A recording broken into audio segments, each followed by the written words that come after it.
أما بعد فأعوذ بالله من الشيطان الرجيم بسم الله الرحمن الرحيم فذكر إن نفعت الذكرى سيذكر من يخشى ويتجنبها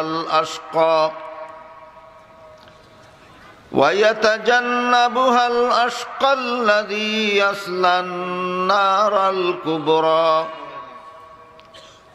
ثم لا يموت فيها ولا يحيا قد أفلح من تزكى وذكر اسم ربه فصلى بل تؤثرون الحياة الدنيا والآخرة خير وأبقى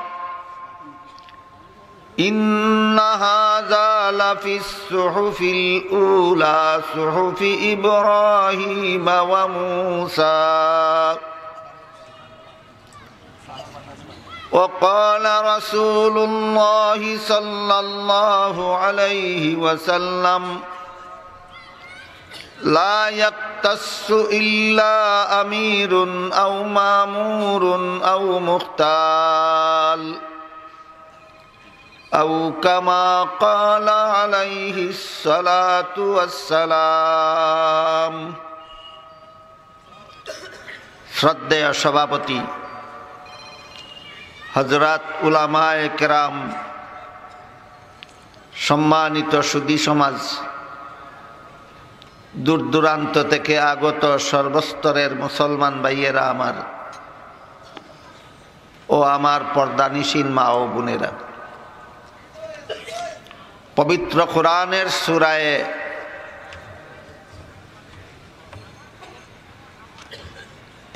যে সূরার আয়াতগুলি আমি পড়েছি, কোন সূরা? সূরায়ে আলা। পবিত্র কোরআনের সূরায়ে আলা এর শেষের দিকের আয়াতগুলি আমি আপনাদের সামনে তিলাওয়াত করেছি। আয়াতগুলি আল্লাহ পাক রব্বুল আলামিন একটা ঘটনা উপলক্ষে নাজিল করেছিলেন।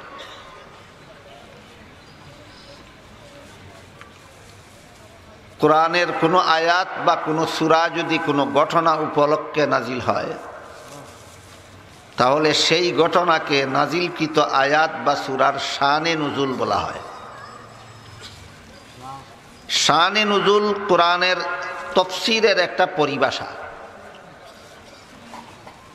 এর অর্থ হইল নাজিল হওয়ার অবস্থা।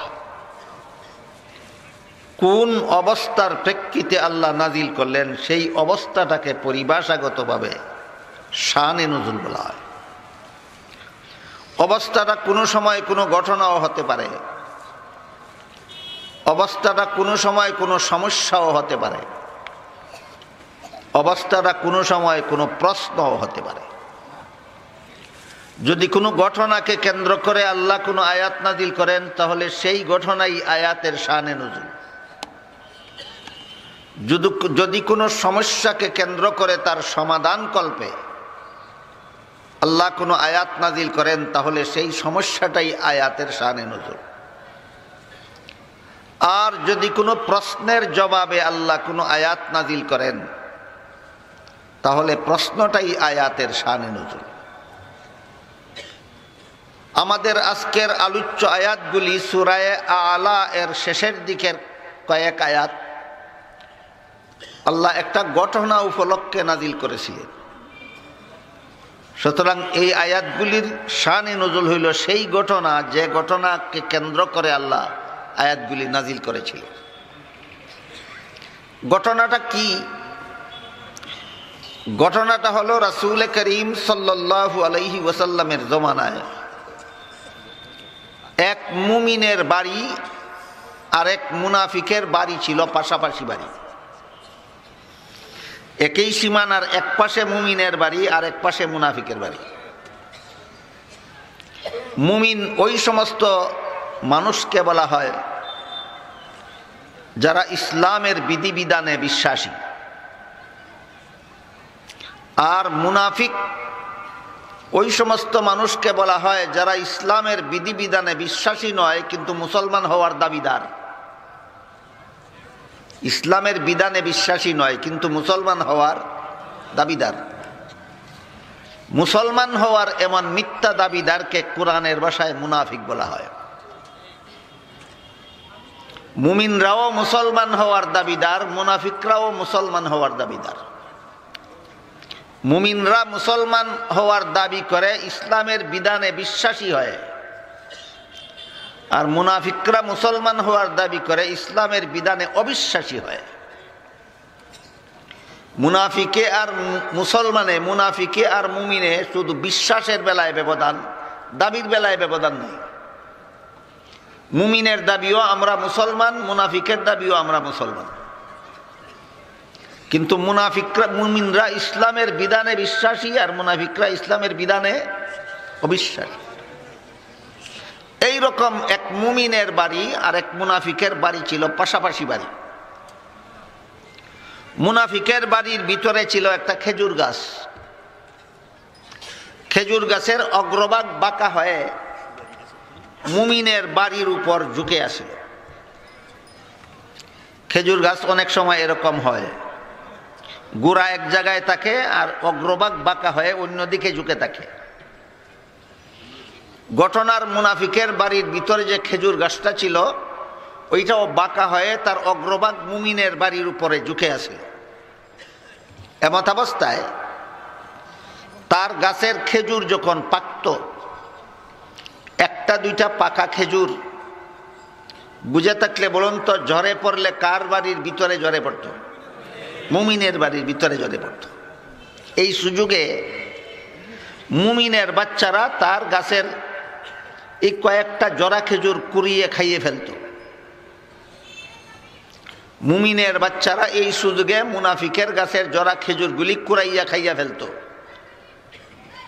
তাই মুনাফিক লোকটা এই মুমিনের বিরুদ্ধে বিচার দিল গিয়া রাসূল করিম সাল্লাল্লাহু আলাইহি ওয়াসাল্লামের দরবারে। বলল, হুজুর, আমি একজন মুসলমান, আমার পাশের বাড়ির লোকটাও একজন মুসলমান, আমার বাড়ির ভিতরের খেজুর গাছের অগ্রভাগ ঝুঁকে আসে তার বাড়ির উপরে। এই কারণে আমার গাছের একটা দুইটা খেজুর যখন পাকে এবং ঝরে পড়ে তখন তার বাচ্চারা আমার ঝরে পড়া খেজুরগুলি কুড়াইয়া খাইয়া ফেলে। আমি আপনার কাছে তার বিচার চাই। রাসূল করিম সাল্লাল্লাহু আলাইহি ওয়াসাল্লাম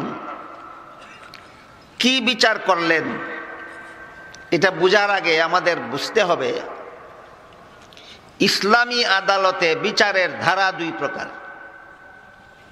কোনো দেশ যদি ইসলামী আইনে শাসন হয় আর সেই দেশে যে আদালত কায়েম হবে সেই আদালতে যে সমস্ত বিচার হয়, এই সবগুলি বিচার দুই প্রকার। একটা হইল আইনের বিচার আর একটা হইল আপুসের বিচার। বুঝা থাকলে বলুন, ইসলামী আদালতে বিচারের ধারা কত প্রকার? দুই প্রকার, আইনের বিচার, আপুসের বিচার। আইনের বিচার হলো আইনমত যা রায় হয় বিচারপতি তাই রায় দিবেন। এতে কোন পক্ষ খুশি হইল আর কোন পক্ষ বেজার হইল, কোন পক্ষ সন্তুষ্ট আর কোন পক্ষ অসন্তুষ্ট, এটা বিচারকের দেখার ব্যাপার নয়। এটা কি বিচার? আইনের বিচার। আর আফুসের বিচার হলো উভয় পক্ষকে খুশি করার মতো একটা পন্থা তিনি বের করবেন, যেন বিচারের রায়ে উভয় পক্ষ খুশি থাকে। এমন একটা পন্থা বিচারক বের করবেন, বের করে উভয়ের কাছে প্রস্তাব রাখবেন যে আমি তোমাদের এই বিবাদটা এভাবে মীমাংসা করে দিতে চাই, তোমরা উভয় পক্ষ সন্তুষ্ট কিনা বলো।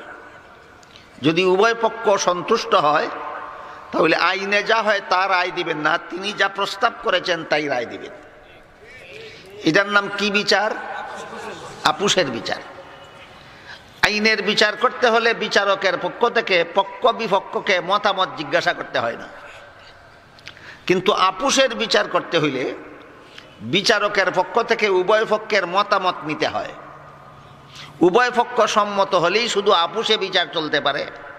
উভয় পক্ষ সম্মত না হইলে আইনের বিচার চলতে পারে, আপুসের বিচার চলতে পারে না। রাসূল করিম সাল্লাল্লাহু আলাইহি ওয়াসাল্লামের কাছে যখন মুনাফিক লোকটা মুমিনের বিরুদ্ধে বিচার দিল, রাসূল যদি আইনের বিচার করতেন তাহলে মুমিন লোকটাকে বলতে পারতেন যে তোমার বাচ্চারা এই লোকের যত টাকার খেজুর খেয়েছে তত টাকা পরিশোধ করে দাও, অথবা যতটা খেজুর খেয়েছে ততটা খেজুর তাকে দিয়ে দাও। এই রায় যদি রাসূল দিতেন সেটা হতো আইনের বিচার। কিন্তু রাসূল আইনের বিচারে না গিয়ে আপুসের বিচারে গেলেন। আপুসের বিচারে কি করতে হয়? মতামত জিজ্ঞাসা করতে হয়। তাই রাসূল করিম সাল্লাল্লাহু আলাইহি ওয়াসাল্লাম এই মুনাফিক লোকটাকে বললেন। রাসূল তখনও জানতেন না সে যে মুনাফিক। সে যে বলেছিল আমি একজন মুসলমান, আমার প্রতিবেশী আর একজন মুসলমান, এতে সরল মনে রাসূল মনে করেছিলেন সত্যই মুসলমান। এই জন্য তিনি তার কাছে একটা প্রস্তাব রাখলেন। প্রস্তাবটা হলো, দেখো তোমার গাছের একটা দুইটা জরা খেজুর, একটা দুইটা খেজুর বাজারে বিক্রি করতে গেলেও কেউ পয়সা দিয়া কিনে না।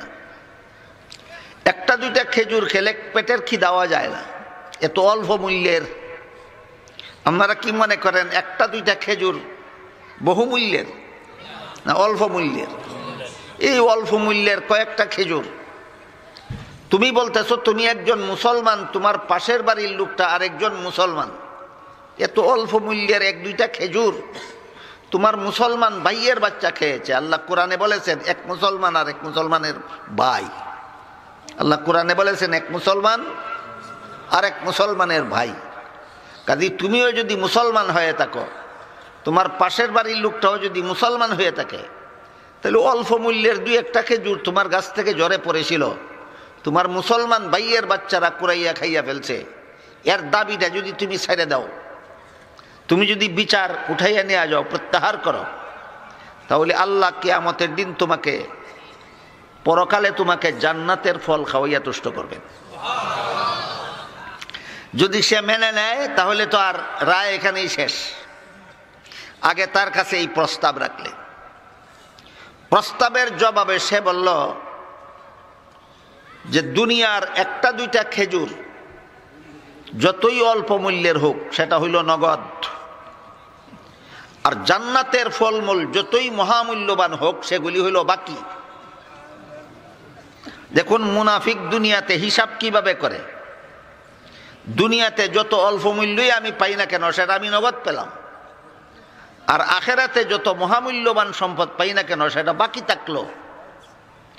আমি জান্নাতের বাকি ফলের আশায় দুনিয়ার নগদ দাবি ছাড়তে রাজি নই। এই জবাব যখন মুনাফিক রাসূলের কথার প্রস্তাবের প্রেক্ষিতে যখন এই জবাব দিল, তখন মুনাফিকের এই জবাবকে কেন্দ্র করে আল্লাহ সূরা আলার এই আয়াতগুলি নাজিল করেছেন। এই হলো আয়াতগুলির শানে নুজুল, এই হলো আয়াতগুলির শানে নুজুল।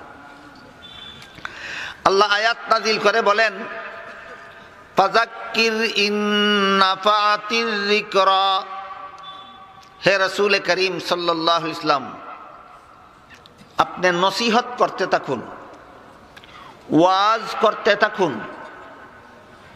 অবশ্যই ওয়াজে উপকার হয়, ওয়াজে মানুষের হেদায়েত হয়। ওয়াজ করতে থাকুন, ওয়াজের একটা ফলাফল আছে, সেটা হলো মানুষের হেদায়েত। ওয়াজে মানুষের হেদায়েত হয়। তবে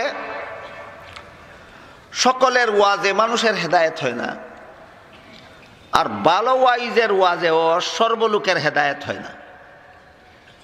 ওয়াজ করনেওয়ালাদের মধ্যেও দুইটা ভাগ আছে। কেউ আছে ওয়াজ করার যোগ্য, আর কেউ আছে ওয়াজ করার অযোগ্য।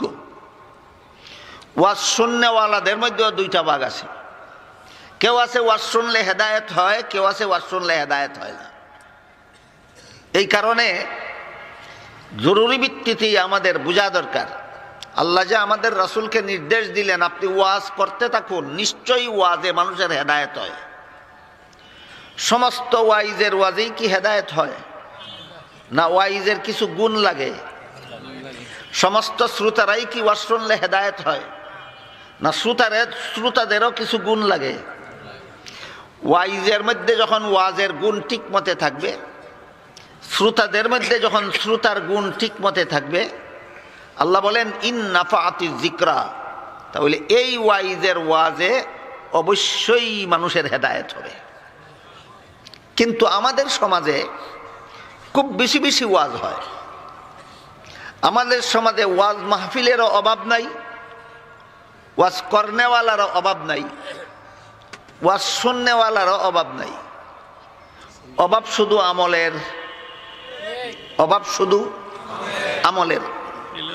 যেই দেশে এত বেশি ওয়াজ মাহফিল হয়, যেই দেশে এত ওয়াইজ পাওয়া যায়, যেই দেশে ওয়াজ মাহফিলে এত শ্রোতা হয়, সেই দেশে আমলের অভাব কেন? এই জিনিসটা অবশ্যই গুরুত্বপূর্ণভাবে আমাদের বোঝা দরকার। আগে আমরা যারা ওয়াজ করি আমাদের কথাটাই আগে বলি, তারপরে আপনারা যারা ওয়াজ শুনেন আপনাদের কথাটা আমি ইনশাল্লাহ পরে বলবো। ওয়াজ করনেওয়ালার মধ্যে যদি দুইটা গুণ থাকে তাহলে তার ওয়াজে মানুষের হেদায়েত হয়। ওয়াজ করনেওয়ালার মধ্যে কটা গুণ থাকতে হবে? দুইটা গুণ। মুফাসসিরিনে কেরাম তাফসীরের কিতাবে লিখেছেন, এই দুই গুণ যে ওয়াইজের মধ্যে থাকবে না তার ওয়াজে মানুষের হেদায়েত হবে না, তার ওয়াজে মানুষের হেদায়েত হবে না। এই দুই গুণ ছিল সমস্ত নবীগণের গুণ। যে দুইটা গুণ ওয়াইজের মধ্যে থাকলে তার ওয়াজে মানুষের হেদায়েত হবে, এই দুইটা গুণ ছিল সমস্ত নবীগণের গুণ। আর আলেমগণ যেহেতু নবীগণের উত্তরাধিকারী, নায়েবে নবী, ওয়ারাসাতুল আম্বিয়া, কাজেই যে সমস্ত আলিমের মধ্যে নবীগণের এই দুইটা গুণ থাকবে, এই সমস্ত আলিমগণের ওয়াজে মানুষের হেদায়েত হবে। যে সমস্ত আলিমগণের মধ্যে নবীগণের এই গুণগুলি থাকবে না, এরা বাস্তবিকেই নায়েবে নবী নয়, ওয়ারাসাতুল আম্বিয়া নয়।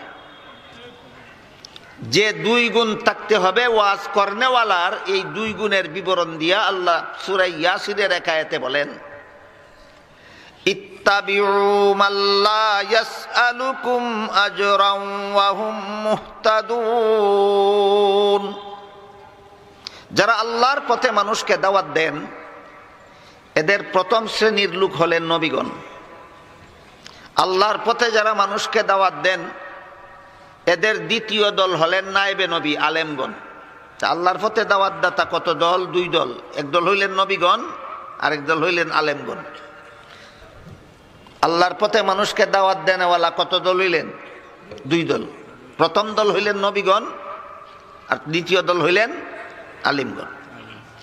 আল্লাহ বলেন আল্লাহর পথে যারা দাওয়াত দেন তাদের মধ্যে দুইটা গুণ আছে কিনা দেখো। দাওয়াত দেনেওয়ালাদের, যে সমস্ত দাওয়াত দেনেওয়ালাদের মধ্যে দুইটা গুণ থাকবে, তোমরা তাদের অনুসরণ করো, তাদের দাওয়াত গ্রহণ করো। দুই গুণের প্রথম গুণ আল্লাহ বলেন ওয়াহুম মুহতাদুন। যে হেদায়েতের পথে তারা অন্যকে দাওয়াত দেন, দাওয়াত দেওয়ার আগে নিজে সেই পথে চলেন। সুতরাং যিনি নিজে পর্দা রক্ষা করে না, অপরকে পর্দার ওয়াজ করে, তার ওয়াজে মানুষ পর্দা পালন করবে না। যিনি নিজে নামাজ পড়ে না, অন্যকে নামাজের ওয়াজ করে, তার ওয়াজে মানুষ নামাজি হবে না। যিনি নিজে সুদের কারবারে জড়িত, ঘুষের কারবারে জড়িত, তিনি যদি অন্যকে সুদ ঘুষের ব্যাপারে ওয়াজ করে, তার ওয়াজে সুদ ঘুষ টারবে না। কারণ শ্রোতারা মনে করবে যে পর্দা যদি এতই জরুরি বিষয় হইয়া থাকতো তাহলে তার নিজের বিবিকে পর্দায় রাখেন না কেন, নিজের মেয়েকে পর্দায় রাখেন না কেন। শ্রোতারা মনে করবে সুদ যদি এতই খারাপ হইয়া থাকতো, যে হুজুরে ওয়াজ করলেন সেই হুজুরে নিজে সুদ ছাড়েন না কেন। শ্রোতারা মনে করবে ঘুষ যদি এতই গুনাহ হইয়া থাকতো, যে হুজুরে ওয়াজ করেন সেই হুজুরে ঘুষ দেওয়া ছাড়েন না কেন। ওয়াজের কোনো মূল্য থাকবে না শ্রোতাদের অন্তরে। এই জন্য মুফাসসিরিনে কেরাম লিখেছেন যে ওয়াজ করনেওয়ালা নিজে যদি যেই ওয়াজ করে, এই ওয়াজ যদি নিজে আমল করে না, তাহলে এই ওয়াজের দ্বারা মানুষের হেদায়েত হবে না। ওয়াজ করনেওয়ালার কত গুণ? প্রথম গুণ যে হেদায়েতের পথে মানুষকে দাওয়াত দিবেন আগে নিজে সেই হেদায়েতের পথে চলবেন। তাহলে ওয়াইজ কি চাপার জুড়ে হওয়া যায়, না গলার সুরে হওয়া যায়, না জীবন সাধনায় হওয়া যায়? ওয়াইজ হইতে জীবন সাধনা লাগে। সারা জীবন ভর যদি আমি হেদায়েতের পথে থাকি তাহলে আমার ওয়াজে অন্য লোকের হেদায়েত হবে। গলা কি বলেন, সাফার জুড়ে ওয়াইজ হওয়া যায়, না গলার সুরে হওয়া যায়, না জীবন সাধনা লাগে? জীবন সাধনাটা কি? যেই হেদায়েতের পথে মানুষকে দাওয়াত দিব আমি জীবন ভর সেই হেদায়েতের পথে চলবো। এটা কি সাধনা? 2-4 দিনের সাধনা না, জীবন সাধনা। ওয়াইজ হওয়ার জন্য জীবন সাধনা লাগে। এটা গেল প্রথম গুণ। আল্লাহ পাক রব্বুল আলামিন বলেন, ইত্তাবিউ মাল্লা ইয়াসআলুকুম আজরান ওয়া হুম মুহতাদুন। আল্লাহর পথে যারা দাওয়াত দেন তাদের মধ্যে 2টা গুণ যদি থাকে তাহলে তাদের অনুসরণ করো, অনুকরণ করো। প্রথম গুণ হলো যে হেদায়েতের পথে মানুষকে দাওয়াত দিবেন তিনি নিজে সেই হেদায়েতের পথে চলবেন। 2 নম্বর গুণ হলো লা ইয়াসআলুকুম আজরান, ওয়াজের বিনিময়ে তোমাদের কাছে টাকা পয়সা চাইবেন না। ওয়াজের বিনিময়ে টাকা পয়সা চাইবেন না। সুতরাং তাফসীরের কিতাবে লেখা আছে যারা ওয়াজ করার জন্য টাকার চুক্তি করে এদের ওয়াজে মানুষের হেদায়েত হবে না। যারা ওয়াজের জন্য টাকার চুক্তি করে তাদের ওয়াজে মানুষের হেদায়েত হবে না। কেন হবে না? কারণ মোটা অঙ্কের টাকার চুক্তি করে যারা ওয়াজ করতে যায় এদের মন মানসিকতা হলো এইরকম। আমাদের দেশে একটা প্রবাদ আছে, বলে মুর্দা বেহেশতে গেল না দুজখে গেল সেটা আমার দেখার ব্যাপার নয়, আমার হালুয়া রুটির দরকার। বাংলায় একটা প্রবাদ আছে যে মুর্দা বেহেশতে গেল না দুজখে গেল সেটা আমার দেখার ব্যাপার নয়, আমার চাই হালুয়া রুটি। ঠিক তেমনি ভাবে মোটা অঙ্কের টাকার চুক্তি করে যারা ওয়াজে যায় মানুষের হেদায়েত হইল কি না হইল না এটা তাদের দেখার ব্যাপার নয়, তাদের মোটা অঙ্কের টাকার দরকার। এই কারণে মুফাসসিরিনে কেরাম তাফসীরের কিতাবে লিখেছেন ওয়াজের বিনিময়ে যারা টাকার চুক্তি করে এদের ওয়াজে মানুষের হেদায়েত হবে না।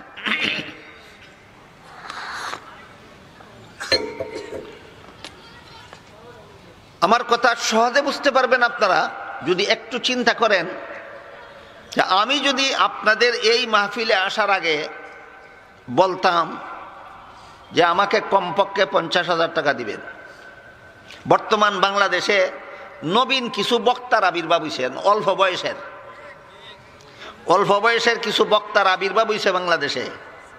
এরা সর্বনিম্ন 50,000 টাকার চুক্তি করে, সর্বনিম্ন।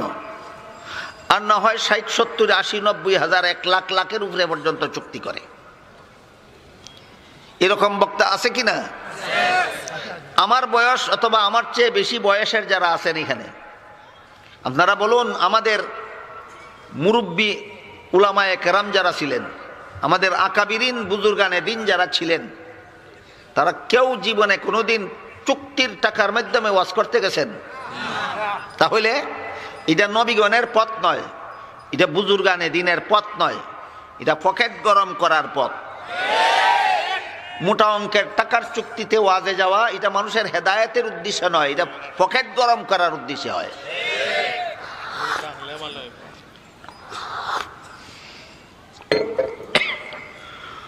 মানুষরে ওয়াজ করার উদ্দেশ্য কি? মানুষের হেদায়েত। ওয়াজ করার উদ্দেশ্য হেদায়েত।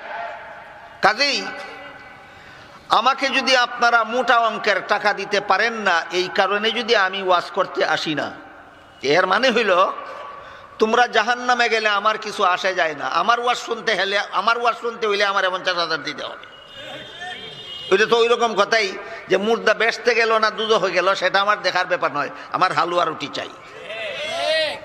সুতরাং টাকার চুক্তি করে যারা ওয়াজ করে এরা মানুষের হেদায়েত এদের উদ্দেশ্য নয়, শুধু পকেট গরম করা এদের উদ্দেশ্য। আল্লাহ কি বলছেন কোরআনে? ওই যারা আল্লাহর পথে মানুষকে দাওয়াত দেন তাদের মধ্যে 2 গুণ আছে কিনা দেখো। যদি 2 গুণ থাকে তাহলে এই সমস্ত দাওয়াতদাতাদের অনুকরণ করো। 1 নম্বর গুণ, মানুষকে যেই পথে দাওয়াত দিবেন আগে নিজে সেই পথে চলবেন।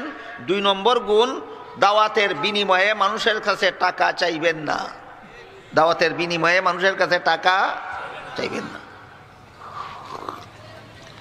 আমি আমার জীবনের অভিজ্ঞতা থেকে বলি, আমার মনে হয় আমি আজ 40 বছর যাবৎ ওয়াজ করি। কতদিন যাবৎ? এই 40 বছরের অভিজ্ঞতা থেকে আমি আপনাদেরকে বলি, আলেমগণকে যারা হেদায়েত চিনার জন্য, হেদায়েত বুঝার জন্য দাওয়াত করে আনেন, তারা এমনভাবে আদর যত্ন খেদমত আপ্যায়ন করেন, নিজের ছেলে মেয়েদেরকেও এত আদর যত্ন করে না। নিজের মেয়ের জামাতাকে পর্যন্ত এত আদর করে খাওয়ান না, যে আলিমকে ওয়াজের জন্য আনলেন তাকে যত আদর করে খাওয়ান। যেটাকে পরিভাষাগত হবে জামাই আদর কয়। কি আদর? জামাই আদরের চেয়েও বড় আদর করে, আদর যত্ন করে আলিমকে খাওয়ায়। এবং আলেমকে খুশি করে হাদিয়া দেওয়ার জন্য নিজের পকেট উজাড় করে তফসির সম্মেলনের চাঁদা দেয়। কেউ নিজের জিনিসপত্র বিক্রি করে ওয়াজের চাঁদা দেয়। দিতে কেউ কার্পণ্য করে না। যারা এই তফসিরের আয়োজন, ওয়াজের আয়োজন যারা করে এবং এদের সাথে যারা সহযোগিতা করে, কেউ কার্পণ্য করে না। সাধ্যমতো সবাই আলেমকে খুশি করে হাদিয়া দিবার চেষ্টা করে। আমার দীর্ঘ 40 বছরের এটা হইল অভিজ্ঞতা। যদি এমন হইতো যে আমি শাস্তাগঞ্জ থেকে দিরাই আসলাম একটা 5,000 টাকা একটা গাড়ি ভাড়া করিয়া, আমি যদি এখানে আসতাম না, তাহলে আমার দোকানে আমার 3-4 হাজার টাকা ব্যবসা হইতো। তাহলে আমি আপনাদের এখানে আসতে হইলে আমার 5,000 টাকা গাড়ি ভাড়া লাগে, আমার দোকানে আরো 5,000 টাকা লস হয়। তো 5,000 গেল রাস্তা খরচ, আর 5,000 গেল আমার সংসারের ক্ষতি, মোট 10,000। 10,000ও যদি না দেয়, তাহলে আপনি বলতে পারেন যে আপনার এখানে আসলে আমার গাড়ি ভাড়া লাগে 5,000, আমার সংসারের ক্ষতি হয় আরো 5,000। আয়োজন করবেন আপনি, আমি পকেট থেকে 5,000 টাকা গাড়ি ভাড়া দেবো কেন? আয়োজন করবেন আপনারা, আমি আমার সংসারের ক্ষতি করে আসবো কেন? আমার গাড়ি ভাড়া দেন, আমার ক্ষতিপূরণ দেন। এটা কি হাদিয়া? এটা হাদিয়া না, যাতায়াত খরচ। যাতায়াত খরচ এটা তো চাইয়া নিতে হবে। না চাইলে এই লোক কি সম্পত্তি বিক্রি করে আপনাদের কাজ করবে নাকি? কথা বুঝতে পারতেছেন কিনা? তাহলে যাতায়াত খরচ সহ সংসারের ক্ষতিপূরণ সহ হইল 10,000। চাইয়া নিলে বেশির থেকে বেশি 10,000 চাইয়া নিতে পারে। 50,000 কোন যুক্তিতে চাও? 50,000 তুমি যদি স্বাস্থ্যগঞ্জ থেকে দিরাই পর্যন্ত না আসতে, তোমার দোকানে একদিনে 50,000 টাকা মুনাফা হইতো, তাহলে কোন কাণ্ডজ্ঞানে, কোন বিবেকে মানুষের কাছে 50,000 চাও? হাদিয়া চাইয়া নেওয়ার জিনিস না, ক্ষতিপূরণ চাইয়া নেওয়ার জিনিস। বেশ কম বুঝেন কিনা দেখেন। খরচ চাইয়া নেওয়া যায়, ক্ষতিপূরণ চাইয়া নেওয়া যায়। হাদিয়া চাইয়া নেওয়ার ব্যাপার নয়। হাদিয়া হইল যে দিল সে তার খুশি মনে যা দেয় তাতেই বরকত। কাজেই আমি আমার দীর্ঘ 40 বছরের অভিজ্ঞতায় যা দেখেছি, মানুষ ক্ষতিপূরণ তো দেয়, হাদিয়াও যার যার সাধ্য মতো দেয়। এরপরেও যদি কোনো মৌলবীর, কোনো বক্তার পুষে না, তোমার কে কইছে এই কাজ করার জন্য? এটা একটা মহৎ কাজ। তোমার অন্তরটা তো মহৎ নয়, তোমার অন্তরটা ছোট, তুচ্ছ। এত ছোট অন্তর নিয়ে এত মহান কাজ করার জন্য তোমাকে কে বলেছে? এইসব আলোচনা করলে আবার চাপাবাজি করে, কয় চাইয়া নেওয়া হারাম নয়, চাইয়া নেওয়া না জায়েজ নয়। আমি বলতে চাই, রিক্সার ড্রাইভারি করা অত হারাম নয়। রিক্সার ড্রাইভারি করা হারাম তো হারাম না নয়, এই জন্যই যদি করতে হয়, রিক্সার ড্রাইভারি করা অত হারাম নয়। তুমি কি আর রিক্সার ড্রাইভারি করতে পারো না? মাছের দোকানদারি করা কি হারাম নাকি? যে ওয়াজে আইসা 50,000 টাকা চাইয়া নেওয়া না জায়েজ নয়, এই কারণে যদি তুমি চাইয়া নিতে চাও, তাহলে মাছের দোকানদারি করা অত না জায়েজ নয়। তুমি কি মাছের দোকানদারি করতে পারো না? তোমার যে তুচ্ছ মন মানসিকতা, এটা তো এত উন্নত মানের কাজের উপযোগী না। তোমার যে তুচ্ছ মন মানসিকতা, এটা তো রিক্সা ড্রাইভারি করার উপযোগী, মাছের কারবার করার উপযোগী। তোমাকে কে বলেছে এত ছোট মন নিয়ে এত বড় কাজে অংশগ্রহণ করার জন্য? সুতরাং আল্লাহ পাক রব্বুল আলামিন খুব পরিষ্কার ভাষায় কোরআনে বলে দিয়েছেন, ওয়াজ করনেওয়ালার 2 গুণ থাকতে হবে। আল্লাহর পথে যারা দাওয়াত দেয় তাদের মধ্যে গুণ 2টা থাকতে হবে। 1 নম্বর গুণ, আগে নিজে হেদায়েতের পথে চলতে হবে, তারপর অপরকে হেদায়েতের দাওয়াত দিতে হবে। 2 নম্বর গুণ, ওয়াজের বিনিময়ে টাকা পয়সা চাইতে পারবে না। ওয়াজের বিনিময়ে টাকা পয়সা চাইতে পারবে না। যারা যে সমস্ত চুক্তিবাদী, আমি এদেরকে চুক্তিবাদী বলি, যে সমস্ত বক্তারা চুক্তিবাদী, চুক্তির মাধ্যমে ওয়াজে যায়, এদের মূল লক্ষ্য মানুষের হেদায়েত না, মূল লক্ষ্য পকেট গরম করা? পকেট গরম করা। পকেট গরম করার লক্ষ্যটা এটা তুচ্ছ মন মানসিকতার পরিচয়। আর মানুষের হেদায়েতের লক্ষ্যটা উচ্চ মন মানসিকতার পরিচয়। বর্তমানে এই ধরনের ব্যবসা যারা করে এরা হইল ওয়াজের দোকানদার। এরা হইল ওয়াজের দোকানদার। দোকানদারিও তো 2 রকমের আছে। কোন দোকানদারি আছে সামান্য মুনাফায় মাল ছেড়ে দেয়, আর কোন দোকানদারি আছে গলা কাটা মুনাফা ছাড়া মাল বেচে না। যে সমস্ত বক্তারা কমপক্ষে 50,000 টাকার চুক্তি ছাড়া ওয়াজে আসে না, এরা শুধু দোকানদার না গলা কাটা মুনাফার দোকানদার? গলা কাটা মুনাফাকুর দোকানদার। এই দোকানদারদের কাছে হেদায়েত নাই। এই দোকানদারদের কাছে আছে বেচা কিনা। দোকানদারদের কাছে হেদায়েত আছে না বেচা কিনা আছে? আবার কোন দোকানদারে এমনও কয় আমার চাইয়া নিতে হয় না, মানুষে যাচ্ছে আমার কাছে কমপক্ষে 50,000 টাকা এর কমে যায় না আমার কাছে তারিখ আনার জন্য। আমি বলি, তুমি যে দোকানদার মানুষে জানে, এই কারণেই তোমার কাছে টাকা ছাড়া যায় না। যারা ওয়াজের দোকানদার না, তার কাছে টাকা ছাড়াই যায়। কথা বুঝেন কিনা দেখেন। যিনি ওয়াজের দোকানদারি করেন না, তার কাছে টাকা নিয়ে যায় তারিখ আনতো না টাকা ছাড়া যায়? যে ওয়াজের দোকানদার তার কাছে মোটা অঙ্কের টাকা নিয়ে যায়, এখন জানে তুমি গলা কাটা দোকানদার। তুমি যে গলা কাটা দোকানদার জানে তোমার কাছে মোটা অঙ্কের টাকা না নিয়ে গেলে তুমি যে তারিখ দিবা না মানুষে জানে। সুতরাং দোকানদারি এক জিনিস আর ওয়াইজ হওয়া আর এক জিনিস।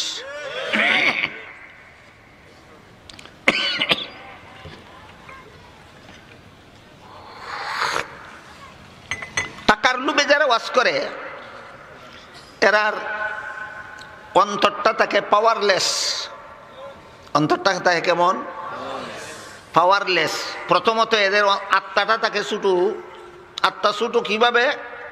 মানুষের হেদায়েত হইল না হইল না এটা আমার দেখার ব্যাপার নয়। আমার মোটা অঙ্কের টাকা দিল কি না দিল না এটা হইল আমার দেখার ব্যাপার। বড় আত্মার পরিচয় না ছোটো আত্মা? প্রথম নম্বর এরা আত্মাটা হইল ছোটো।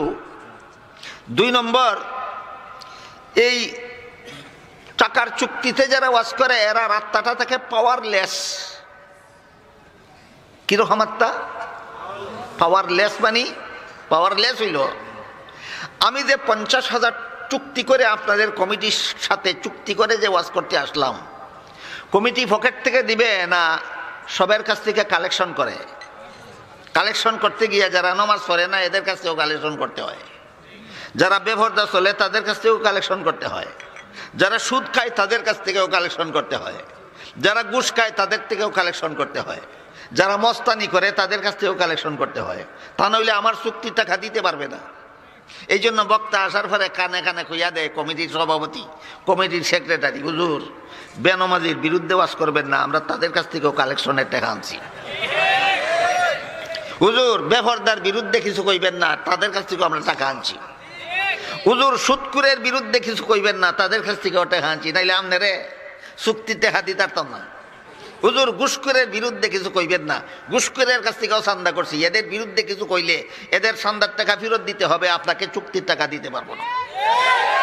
কাজেই চুক্তিবাদী বক্তারা না পারেন বেনামাজির বিরুদ্ধে কিছু বলার মতো না কোনো সাহস থাকে, না বেপরদার বিরুদ্ধে কথা বলার মতো কোনো সাহস থাকে, না সুদকুরের বিরুদ্ধে কথা বলার মতো কোনো সাহস থাকে, না ঘুষখোরের বিরুদ্ধে কথা বলার কোনো সাহস থাকে।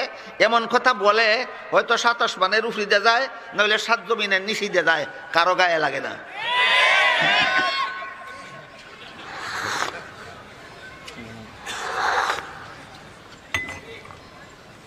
এজন্য হাদিস শরীফে রাসূল করিম সাল্লাল্লাহু আলাইহি ওয়াসাল্লাম বলেন, লা ইয়াক্তাসু ইল্লা আমিরুন আও মামুরুন আও মুখতাল। 3 দলে ওয়াজ করে, এর মধ্যে 2 দলের ওয়াজ করা ঠিক আছে, 1 দলের ওয়াজ করা বাতিল। আল্লাহ রসুল কি বলেছেন? ওয়াজ করে কত দল? 3 দল। এর মধ্যে কত দলের ওয়াজ করা ঠিক আছে? 2 দলের। আর 1 দলের ওয়াজ করা বাতিল। যে 2 দলের ওয়াজ করা ঠিক আছে, এই 2 দলের 1 দল হলো ইসলামী রাষ্ট্রের কর্মকর্তাগণ। কোন রাষ্ট্রের? ইসলামী রাষ্ট্রের কর্মকর্তাগণ। সুতরাং যে রাষ্ট্র ইসলামী আইনে শাসন হয় না, এই রাষ্ট্রের কর্মকর্তাগণের ওয়াজ করার অধিকারই নাই। এই রাষ্ট্রের কর্মকর্তাগণের ওয়াজ করার অধিকারই নাই। আগে নিজে ওয়াজ আমল করো গে, এরপরে জনগণকে ওয়াজ করতে আসবা। এই হলো প্রথম দল, যাদের ওয়াজ করা ঠিক আছে। রাসূল বলেছেন ইসলামী রাষ্ট্রের কর্মকর্তাগণ। বর্তমান দুনিয়াতে পুরাপুরি ইসলামী রাষ্ট্র বলতে একটাও নেই। বর্তমান দুনিয়াতে পুরাপুরি ইসলামী রাষ্ট্র বলতে একটাও নাই। সৌদি আরবের বিচার বিভাগটা ইসলামী, শাসন বিভাগ ইসলামী নয়। সৌদি আরবের সরকার মনোনীত হয় ইসলামী আইনে নয়, রাজতন্ত্রের নিয়মে। সৌদি আরবের আদালতের আসামিদের বিচার করা হয় ইসলামী আইনে। তাহলে সৌদি আরব কি পূর্ণাঙ্গ ইসলামী? ইসলামী নয়। ইসলামী রাষ্ট্র, যেই রাষ্ট্র পূর্ণাঙ্গ ইসলামী, সেই রাষ্ট্রের কর্মকর্তাগণ এদের ওয়াজ করা দায়িত্ব এবং এদের ওয়াজ করা ঠিক আছে। অথবা এই ইসলামী রাষ্ট্রের কর্মকর্তাগণের পক্ষ থেকে যাদেরকে ওয়াজ করার জন্য নিযুক্ত করা হয়, তাদের ওয়াজ ঠিক আছে। গেল 1 দল, হয়তো ইসলামী রাষ্ট্রের কর্মকর্তা হবেন, আর না হয় কর্মকর্তাদের মনোনীত ব্যক্তি হবেন। 2 নম্বর, যেখানে ইসলামী রাষ্ট্র নাই সেখানে ওয়াজ বন্ধ থাকা দরকার, না ওয়াজ চলার দরকার? তো ইসলামী রাষ্ট্র নাই, সেখানে ওয়াজ করবে কে? সেখানে ওয়াজ করবেন হক্কানি উলামায়ে কেরাম। সেখানে ওয়াজ করবেন হক্কানি উলামায়ে কেরাম। হক্কানি উলামায়ে কেরাম কারা? নবীগণের আদর্শে অটল যারা। হক্কানি উলামায়ে কেরাম কারা? নবীগণের আদর্শে অটল যারা। আমার কথা বুঝে থাকলে বলুন তো, কোন নবী টাকার চুক্তির বিনিময়ে ওয়াজ করেছিলেন? একজনও না। আদম আলাইহিস সালাম টাকার চুক্তির বিনিময়ে ওয়াজ করেননি। নূহ আলাইহিস সালাম টাকার চুক্তির বিনিময়ে ওয়াজ করেননি। ইব্রাহিম আলাইহিস সালাম টাকার চুক্তির বিনিময়ে ওয়াজ করেননি। মুসা আলাইহিস সালাম টাকার চুক্তির বিনিময়ে ওয়াজ করেননি। ঈসা আলাইহিস সালাম টাকার চুক্তি করে ওয়াজ করেননি। মুহাম্মাদুর রাসূলুল্লাহ সাল্লাল্লাহু আলাইহি ওয়াসাল্লাম টাকার চুক্তি করে ওয়াজ করেননি। সুতরাং ওয়াজের বেলায় নবীগণের আদর্শ হইল টাকার চুক্তি নয়, টাকা পাওয়ার জন্য ওয়াজ করি না, মানুষের হেদায়েতের জন্য ওয়াজ করি। এই আদর্শ যে সমস্ত আলেমগণ কিয়ামত পর্যন্ত ধরে রাখবেন, এদেরকে আমরা পরিষ্কারভাবে চিনে নেব, এরা হক্কানি উলামায়ে কেরাম। হক্কানি উলামায়ে কেরামের ওয়াজ ঠিক আছে, এদের ওয়াজে মানুষের হেদায়েত হবে। অথবা হক্কানি উলামায়ে কেরামের পক্ষ থেকে যাদেরকে অনুমোদন দেওয়া হয়, তাদের ওয়াজ ঠিক আছে। আল্লাহ রসুল বলেন এই গেল 2 দল মানুষ যাদের ওয়াজ ঠিক আছে। 3য় দল ওয়াইজ, যাদের ওয়াজ ঠিক নয়, বাতিল। এরা কারা? আল্লাহ রসুল বলেন মুখতাল। নিজের বরত্ব প্রকাশের জন্য, নিজের জনপ্রিয় হওয়ার জন্য, জনগণের মারহাবা ধন্যবাদ পাওয়ার জন্য যারা ওয়াজ করে, এদের ওয়াজ বাতিল। এদের ওয়াজ বাতিল। আমি জনপ্রিয়তার জন্য ওয়াজ করি না। আমি যদি কেউ মনে করে যে আমি জনপ্রিয়তার জন্য ওয়াজ করি না, আমি জনগণের মারহাবা পাওয়ার জন্য ওয়াজ করি না, আমি জনগণের ধন্যবাদ পাওয়ার জন্য ওয়াজ করি না, আমি ওয়াজ করি মানুষের হেদায়েতের জন্য, তাহলে আমার ওয়াজ ঠিক আছে। আর আমি যদি জনপ্রিয় হওয়ার জন্য ওয়াজ করি, মানুষের মারহাবা ধন্যবাদ পাওয়ার জন্য ওয়াজ করি, মারহাবা ধন্যবাদ পাওয়ার জন্য কত রকমের কৌশল বর্তমান সমাজে অবলম্বন করা হয়, আশ্চর্য লাগে, শুনতে আমার লজ্জা বোধ হয়। কেউ কোনো বক্তা এমনও আছে যে একটা কথা বলার পরে মনে মনে ছিল যে মানুষে মারহাবা বলবে, কিন্তু বেশি লোকে মারহাবা না বললে বলে বললেন না কেন, তা আবার বললে জুড়ে না বললে বলে জুড়ে বললেন না কেন, আজকে খাইয়ে আসেন নাকি নেই নাকি, কেন এই সমস্ত কথা কেন বলে? কারণ যেতটুকু মারহাবা যতটুকু ধন্যবাদ পাওয়া তার প্রত্যাশা ছিল এতটুকু পাইছে না। এই কারণে আপনারা রোজার কথা কইয়া পেটের খিদার কথা কইয়া আপনারা পেটের ভিতর থেকে জুড়ে আওয়াজে ধন্যবাদ মারহাবা বাইর করে।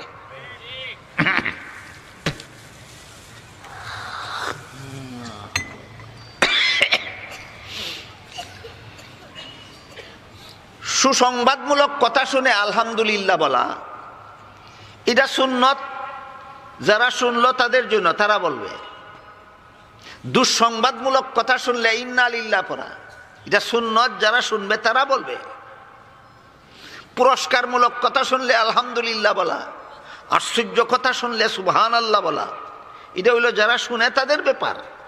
আমি কেন এইরকম চাপ সৃষ্টি করবো যে আপনারা খাইয়ে আসেন নাই নাকি জুরে সুবহানাল্লাহ বললেন না কেন, আপনারা রোজা রাখছেন নাকি জুরে মারহাবা বললেন না কেন? তাহলে বোঝা গেল আমি আপনাদের হেদায়েতের জন্য ওয়াজ করি না, আপনাদের কাছ থেকে এই জিনিসটা উদ্ধার করার জন্য ওয়াজ করি। তাই হাদিস শরীফে আল্লাহ রাসূল পরিষ্কার ভাষায় বলে দিয়েছেন, লা ইয়াক্তাসু ইল্লা আমিরুন আও মামুরুন আও মুখতাল। ওয়াজ করে তিন দলে, প্রথম দুই দলের ওয়াজ করা ঠিক আছে, দ্বিতীয় দলের ওয়াজ করা বাতিল। প্রথম দল হইল ইসলামী রাষ্ট্রের কর্মকর্তাগণ অথবা তাদের নিযুক্ত ব্যক্তিগণ, দ্বিতীয় দল হলো হক্কানি উলামায়ে কেরাম অথবা তাদের নিযুক্ত ব্যক্তিগণ। আমার কথা বুঝে থাকলে বলুন, হক্কানি উলামায়ে কেরাম কারা? নবীগণের আদর্শের থেকে দূরে সরে গেছে যারা, নবীগণের আদর্শ থেকে আদর্শে আছে যারা। ওয়াজের বেলায় নবীগণের কি আদর্শ আজকের থেকে মনে রাখুন সারা জীবন। ওয়াজের বেলায় নবীগণের কি আদর্শ? লা ইয়াসআলুকুম আজরান, লা ইয়াসআলুকুম আজরান, লা ইয়াসআলুকুম আজরান। ওয়াজের বিনিময়ে টাকা চায় না, ওয়াজের বিনিময়ে টাকা চায় না, ওয়াজের বিনিময়ে টাকা চায় না, এটা নবীগণের আদর্শ। কিয়ামত পর্যন্ত যত ওয়াজের বিনিময়ে টাকা চাইবে না, এরাই হক্কানি উলামায়ে কেরাম, এরাই ওয়াজের বেলায় নবীদের আদর্শ ধরে রেখেছে।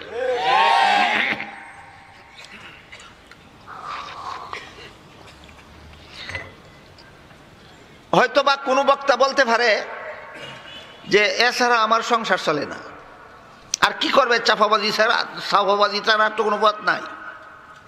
কোনো বক্তায় কয় হারাম নয়, নাজায়েজ নয়, যত কাজ হারাম নয়, যত কাম নাজায়েজ নয়, সকল কাজই আমার করতে হবে।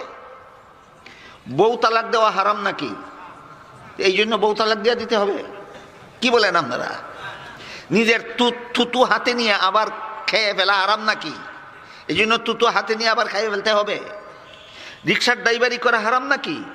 এই জন্য আলেমদের রিক্সার ড্রাইভারি করতে হবে? মাছের ব্যবসা করা হারাম নাকি? এই জন্য কি এই হাদিস তফসির হইরা মাছের ব্যবসা করতে হবে? তুমি হাদিস তফসির কেন পড়ছিলা? মাছের ব্যবসা করার জন্য। হাদিস শরীফে উল্লেখ আছে, রাসূল করিম সাল্লাল্লাহু আলাইহি ওয়াসাল্লাম বলেন, আবগাদুল মুবাহাতে ইনদাল্লাহি তালাক। যত কাজ হারাম নয় অথচ আল্লাহর কাছে পছন্দসই নয়, যত কাজ হারাম নয় কিন্তু আল্লাহর কাছে পছন্দসই নয়, এর মধ্যে সবচেয়ে বড়টা হইল বিবি তালাক দেওয়া। পরিষ্কার হয়ে গেল, রাসূল বলেছেন বিবি তালাক দেওয়া হারাম নয়। তাই বলে কি দিতে হবে? তাইলে হারাম নয় বলে কি বুঝাতে চাও? নাজায়েজ নয় বলে কি বুঝাতে চাও? এগুলি তো বড় আত্মাওয়ালা মানুষের কাজ না, এগুলি তো ছোট আত্মাওয়ালা মানুষের কাজ।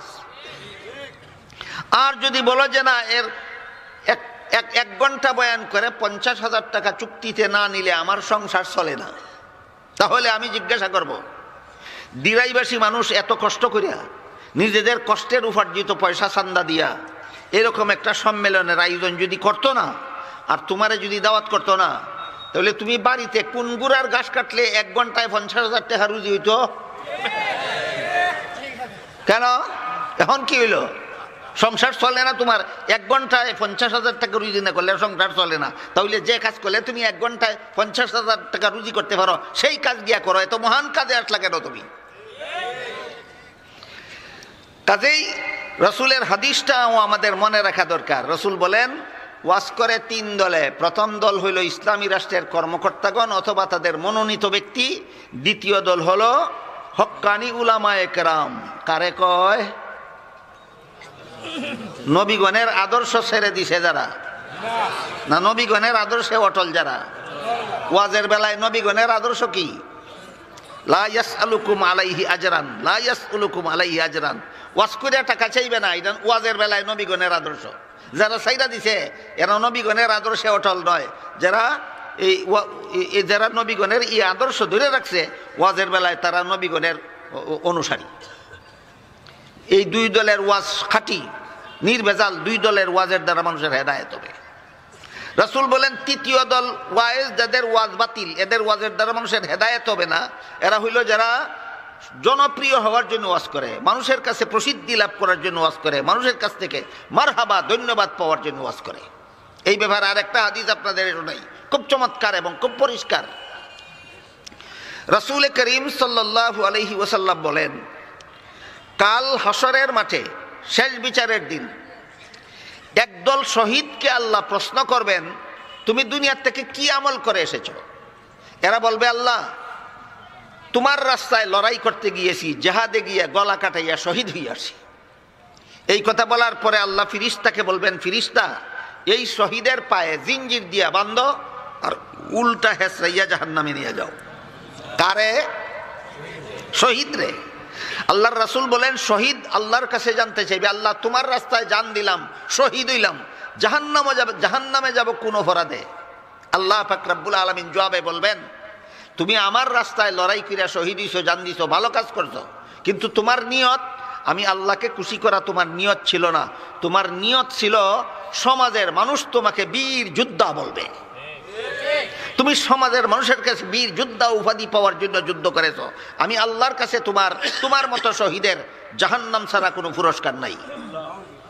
তারপরে রাসূল বলেন, আল্লাহ হাসরের মাঠে একদল দানবীরকে জিজ্ঞাসা করবেন, দান খয়রাতকারীকে জিজ্ঞাসা করবেন, তোমরা কি আমল করে এসেছো? এই দান খয়রাতকারীরা বলবে, আল্লাহ বড় কষ্টের উপার্জিত সম্পদ লাখ লাখ কোটি কোটি টাকা তোমার রাস্তায় দান করে দিয়েছি।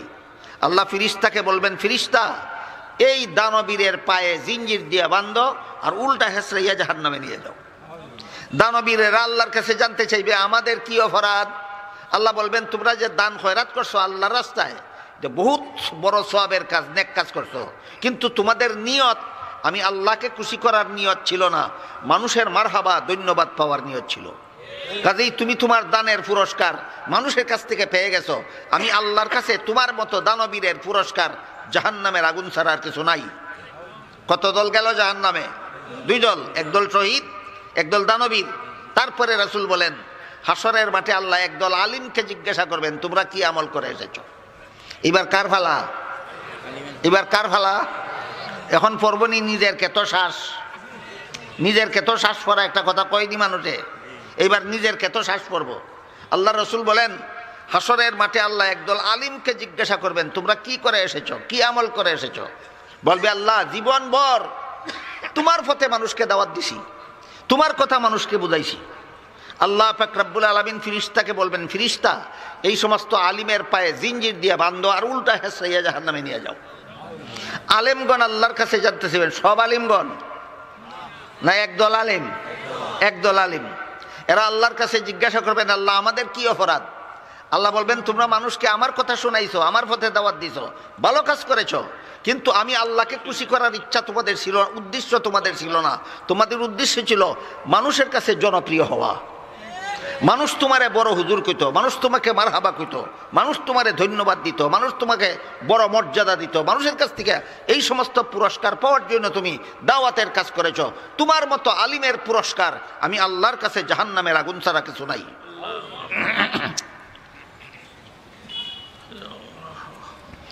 কদল গেল জাহান্নামে? একদল শহীদ, একদল দানবীর, একদল আলিম। আলিম কোন কারণে জাহান্নামে গেল? মানুষে আল্লাহর কথা না শোনানির কারণে, না শোনাইয়াও, মানুষকে আল্লাহর পথে দাওয়াত না দেওয়ার কারণে, না দাওয়াত দিয়াও, মানুষে আল্লাহর কথা শোনাইলো, আল্লাহর পথে দাওয়াত দিল। জাহান্নাম কেন?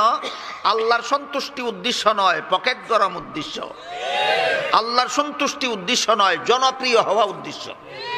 কাজেই যে কোনো হালাল কাজ হালাল হইলেই করতে হবে এমন কোনো কথা নাই। আমি আগে আপনাদেরকে হাদিস শুনাইছি, আল্লাহ রাসূল বলেন, আবগাদুল মুবাহাত ইনদাল্লাহি আত-তালাক।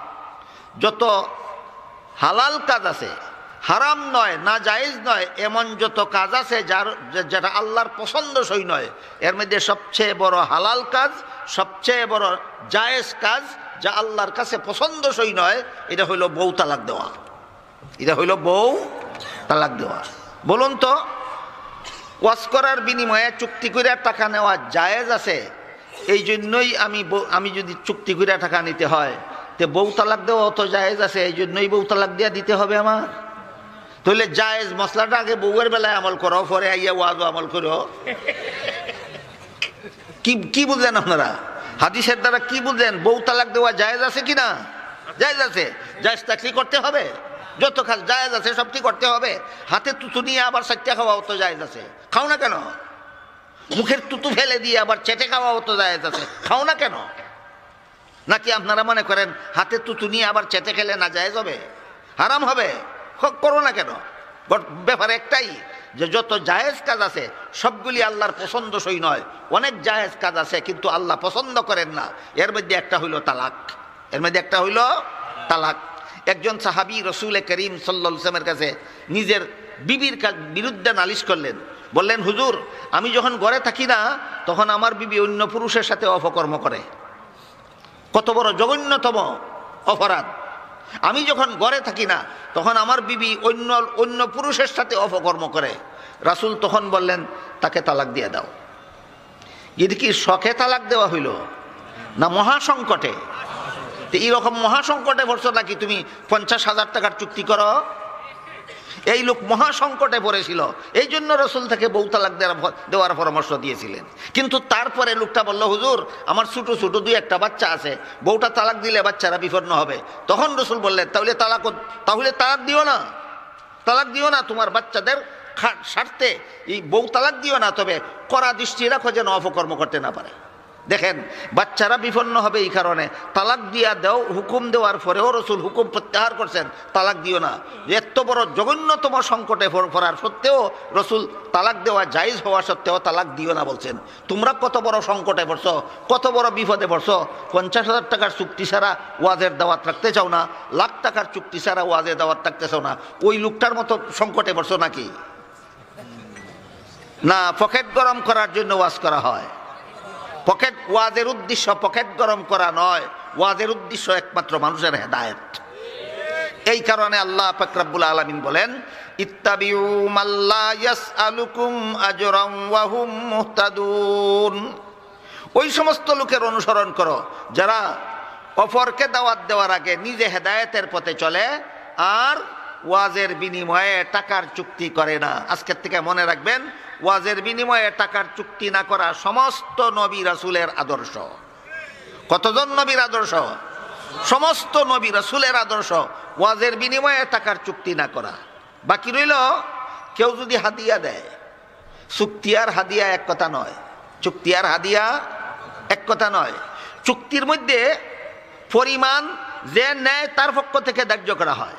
চুক্তির মধ্যে পরিমাণ কার পক্ষ থেকে ধার্য হয়? যে নেয় তার পক্ষ থেকে। যে দেয় সে চুক্তির টাকা দিতে বাধ্য থাকে, এটার নাম চুক্তি। আর হাদিয়া যে নেয় তার পক্ষ থেকে নয়, যে দেয় তার যা মনে খুশি তা দেয়, এটার নাম হইল হাদিয়া। কথা বুঝতে পারছেন কিনা? হাদিয়াতে আর চুক্তিতে বেশ কম আসেনি। নবীগণ হাদিয়া গ্রহণ করেছেন, নবীগণ হাদিয়া গ্রহণ করেছেন। চাইয়া নিছেন না যাচ্ছে দেওয়া হয়েছে? যাচ্ছে দেওয়া হয়েছে, ওইটার নাম হইল হাদিয়া। আমাদের সমাজে এমন বক্তারও আবির্ভাব হয়েছে যারা খতমে তারাবির হাদিয়া জায়েজ কইয়া বই লেখছে। খতমে তারাবির আবার হাদিয়া কেমনে হয়, আর হাদিয়া হইলে খতমে তারাবি কেমনে হয়? হাদিয়া খতমে তারাবির সাথে হাদিয়ার কোনো সম্পর্ক নাই, হাদিয়ার সাথে খতমে তারাবির কোনো সম্পর্ক নাই। এত বড় ফেতনাবাজ যে নিজেদেরকে রইসুল মুফাসসিরিন বলে উপাধি দেয়, যে নিজেকে রইসুল মুহাদ্দিসিন বলে উপাধি দেয়, আর জমহুর ফুকাহায়ে কেরাম প্রায় সমস্ত মুফতিগণের ফতোয়ার বিরুদ্ধে খতমে তারাবি পড়াইয়া বেতন নেওয়া জায়েজ কয়। হানাফি মযহাবের ফতোয়া মতে, শাফি মযহাবের ফতোয়া মতে, মালিকি মযহাবের ফতোয়া মতে, হাম্বলি মযহাবের ফতোয়া মতে খতমে তারাবির বিনিময়ে টাকা পয়সা নেওয়া জায়েজ নয়। এই জায়েজ নাই কথাটারে জায়েজ কইয়া যে মৌলবী ফতোয়া দেয়, এই মৌলবী চুক্তির মাধ্যমে টাকা নিয়ে ওয়াজে যাওয়া উত্তম বলে ফতোয়াবাজি করে। এগুলি ফতুয়া নয়, এগুলি ফতুয়াবাজি, এগুলি ফেতনাবাজি ছাড়া আর কিছু নয়। আরো বড় মজার ব্যাপার হলো ইদানিং এক মৌলবী ইলেকট্রনিক মিডিয়াতে দিছে যে চুক্তির বিনিময়ে ওয়াজের বিনিময়ে চুক্তি করে টাকা নেওয়া উত্তম। আদম আল ইসলাম তোমার এই উত্তম কথাটা বুঝলেন না কেন? নূহ আল ইসলাম তোমার এই উত্তম কথাটা বুঝলেন না কেন? ইব্রাহিম আল ইসলাম তোমার এই উত্তম কথাটা বুঝলেন না কেন? মুসা আল ইসলাম তোমার এই উত্তম কথাটা বুঝলেন না কেন? তুমি যে এটার উত্তম বুঝছো, ঈসা ইসলাম সেটাকে উত্তম বুঝলেন না কেন? তুমি যে জিনিসটাকে উত্তম বুঝেছ, মুহাম্মদুর রাসূলুল্লাহ সেটাকে উত্তম বুঝলেন না কেন? তুমি কত বড় পণ্ডিত! এই লোকে যখন এই কতবে তারাবির বিনিময়ে টাকা নেওয়া জায়েজ বললে ফতুয়া বই লেখার জন্য প্রস্তুতি গ্রহণ করেছে, তখন তার নিজের ফিরে নিষেধ করছে, এই বই লেখিস না, সমাজ ফিতনা লাগাইস না, ফিরে অমান্য কইরা ফিরের বিরোধিতা করে বই লেখছে। চিন্তা করে দেখেন, যেই লোকে নিজের পীরের বিরোধিতা করতে পারে, যেই লোকে সমস্ত ফুকাহায়ে কেরামের ফতুয়ার বিরোধিতা করতে পারে, এই লোকে যদি সাফাবাজি কইরা কয় চুক্তি করে ওয়াজে গিয়া চুক্তি করে টাকা নেওয়া উত্তম, তার কথার কি কি ভ্যালু হতে পারে? এই রকমের মস্তানি, এই রকমের ফাগলামি, এই রকমের মাতলামি চলছে সমাজে। এই জন্য এই আয়াতের মর্মটা আমি আগে পরিষ্কার করে দেওয়ার জন্য আমি আপনাদের সামনে দুইটা বাক করছি। এই আয়াতের তাফসীরে দুইটা জিনিস আমি আপনাদের সামনে তুলে ধরতে চাই, উল্লেখ করতে চাই। একটা হইল একদল মানুষের ওয়াজে হেদায়েত হবে আর একদল মানুষের ওয়াজে হেদায়েত হবে না। আরেকটা হইল একদল শ্রোতা ভালো ওয়াইজের ওয়াজ শুনলে হেদায়েত হবে আর একদল শ্রোতা ভালো ওয়াইজের ওয়াজ শুনলেও হেদায়েত হবে না। তাইলে যারা ওয়াজ করে তারাও দুই দল, যারা ওয়াজ শুনে তারাও দুই দল। ওয়াজ করে যারা, তাদের দুই দল কারা কারা? একদল হইল যাদের মধ্যে দুই গুণ আছে। ওয়াজ করেনেওয়ালাদের একদল হইল যাদের মধ্যে দুইটা গুণ আছে। এক নম্বর গুণ, অপরকে যেই হেদায়েতের কথা বলবে আগে নিজে সেই হেদায়েতের পথে চলবে। দুই নম্বর গুণ হইল ওয়াজের বিনিময়ে চুক্তি কইরা টাকা নিবে না। এই দুইটা আদর্শ ছিল নবীগণের। নবীগণের এই আদর্শের উপর অটল থেকে যে সমস্ত আলেমগণ ওয়াজ করবে তাদের ওয়াজের দ্বারা মানুষের হেদায়েত হবে। আরেক দল ওয়াইজ হইল নিজে আমল করে না, অপরকে আমলের ওয়াজ করে অথবা ওয়াজের বিনিময়ে টাকার চুক্তি করে। মুফাসসিরিনে কেরাম তাফসীরের কিতাবে পরিষ্কার ভাষায় উল্লেখ করে লিখছেন, যারা নিজে আমল করে না, অন্যকে আমলের ওয়াজ করে, তাদের ওয়াজেও মানুষের হেদায়েত হবে না। আর যারা ওয়াজের বিনিময়ে টাকার চুক্তি করে, তাদের ওয়াজেও মানুষের হেদায়েত হবে না। আমাদের কথাটা বলে ফেললাম, এখন আপনাদের কথাটা বললে কি বেজার হইবেন? দুঃখিত হইবেন? আগে তো নিজেরটা কইলাম, এখন আপনাদেরটা বলি। আল্লাহ পাক রব্বুল আলামিন বলেন, ফাযাক্কির ইন নাফাআতিয যিকরা সায়াযাক্কারু মান ইয়াখশা ওয়া ইয়াতাজান্নাবুহাল আশকাল্লাযী ইয়াসলান নারাল কুবরা। হে রাসূল করিম সাল্লাল্লাহু আলাইহি ওয়াসাল্লাম, আপনি ওয়াজ করতে থাকুন। শানে নুজুলের ঘটনা মনে আছে? শানে নুজুলের ঘটনায় উল্লেখ আছে, রাসূল এই মুনাফিক লোকটারে বুঝাইছিলেন যে দুই একটা খেজুরের দাবি যদি তুমি দুনিয়াতে ছেড়ে দাও, এই কারণে যে তোমার মুসলমান ভাইয়ের বাচ্চা খেয়েছে, এই কারণে যদি তুমি দাবিটা ছেড়ে দাও, বিচারের দাবি ছেড়ে দাও, তাহলে পরকালে আল্লাহ তোমাকে জান্নাতের ফল খাওয়াইয়া তুষ্ট করবে। তখন কি জবাব দিছিল সে? আমার দুই একটা খেজুর যতই অল্প মূল্যের হোক, এটা হইল দুনিয়ার নগদ, আর বেহেশতের ফল যতই মূল্যবান হোক সেটা হইল পরকালের জন্য বাকি। আমি বাকি ফলের আশায় নগদ ফলের দাবি ছাড়তে রাজি না। তখন আল্লাহ আয়াত নাজিল করে বলেন, এই মুনাফিক আপনার ওয়াজ গ্রহণ করলো না। কি বলেন? গ্রহণ করছে? গ্রহণ করলো না। রাসূলের কি দুই গুণের অভাব ছিল? রসুলের মধ্যে তো ওয়াইজের দুই গুণ মুহাম্মদুর রাসূলুল্লাহর মধ্যে যে পরিমাণ পরিপূর্ণভাবে ছিল, জগতের আর কারো মধ্যে এই পরিমাণ পরিপূর্ণ থাকতে পারে না। এই দুই গুণে রাসূল জগৎ শ্রেষ্ঠ ছিলেন।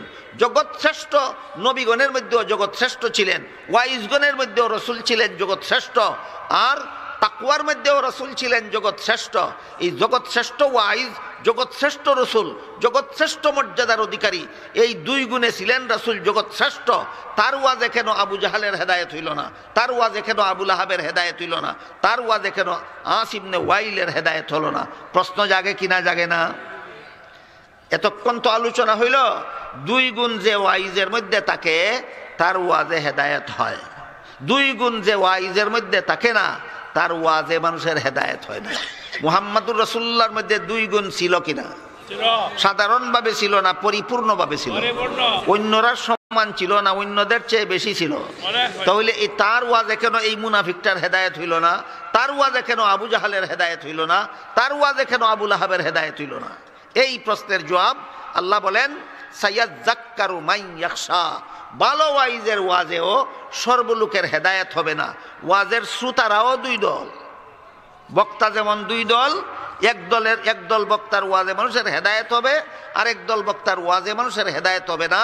ঠিক তেমনি ভাবে ওয়াজ যারা শুনে এই শ্রোতারাও দুই দল, একদল শ্রোতা ভালো ওয়াইজের ওয়াজে হেদায়েত হবে, আরেক দল শ্রোতা ভালো ওয়াইজের ওয়াজেও হেদায়েত হবে না। আমরারও দুই দল, আপনারারও দুই দল। কথা পরিষ্কার হয়েছে নি? আমরারও দুই দল, আপনারারও দুই দল। আমরার দুই দলের কথা আগে কইছি কেন? আপনার কথাটা কইবার সময় যেন আপনারা দুঃখিত না হন, না কি বলেন? আগে যখন আমরারটা বলে ফেলেছি, আমরা নিজের আর কথা কইছি, ওখানে আপনার কথা কইলে তো বেজার হইবার কথা নাই। বেজার হইবেন না, আপনারারও দুই দল। আল্লাহ পাক রব্বুল আলামিন বলেন সায়াজ্জাক্কারু মান ইয়াখশা। যে ব্যক্তি সত্যই আল্লাহকে ভয় করে, আল্লাহর শাস্তিরে ডরায়, কিন্তু কোন কাজ করলে আল্লাহ শাস্তি দিবেন জানে না। এমন তো আছে, কোন কাজ করলে আল্লাহ শাস্তি দিবেন জানে না। এমন লোক যারা আল্লাহর শাস্তিকে ভয় পায়, কোন কাজ করলে আল্লাহ শাস্তি দিবেন জানলে এই কাজের দ্বারে কাছেও যাইবে না, এমন লোকে ভালো ওয়াইজের ওয়াজ শুনলে হেদায়েত হবে। আর যারা আসলেই আল্লাহর শাস্তিকে ভয় পায় না, জানলেও শুনলেও ওয়াজ শুনলেও এরা আমল করবে না, ওয়াজ শুনলেও এরা আমল করবে না। এই কারণেই আমাদের সমাজে, শুরুতে আমি বলেছিলাম, আমাদের সমাজে ওয়াজ মাহফিল খুব বেশি বেশি হয়, বক্তাও বেশি পাওয়া যায়, শ্রোতাও বেশি পাওয়া যায়, আমল কম। কারণ হইল আমরা যারা ওয়াজ করি, আমাদের অনেকে আছি, আমরার মধ্যে যে দুইটা শর্ত আছে ওয়াজে আমল হওয়ার জন্য, এই দুইটা শর্ত আমাদের অনেকের মধ্যে নাই। এই কারণে আমার মধ্যে যদি ওয়াইজের প্রথম গুণ না থাকে, আমার ওয়াজে আপনাদের হেদায়েত হবে না।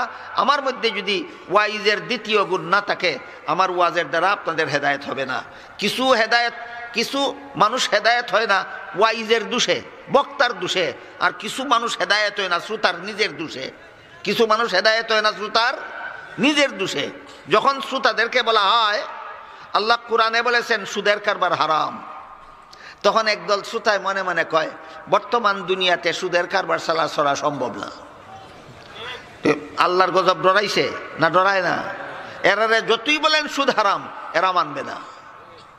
একদল শ্রোতাকে যখন বলা হয় পর্দা রক্ষা করে চলা, নারী পুরুষের পর্দা রক্ষা করে চলা ফরজ, আল্লাহ কোরআনের বহু আয়াতে নারী পুরুষের পর্দা ফরজ করে দিয়েছেন, একদল শ্রোতায় মনে মনে কয় ই জমানাত ই সমাজও পর্দা রক্ষা করে চলা সম্ভব নয়।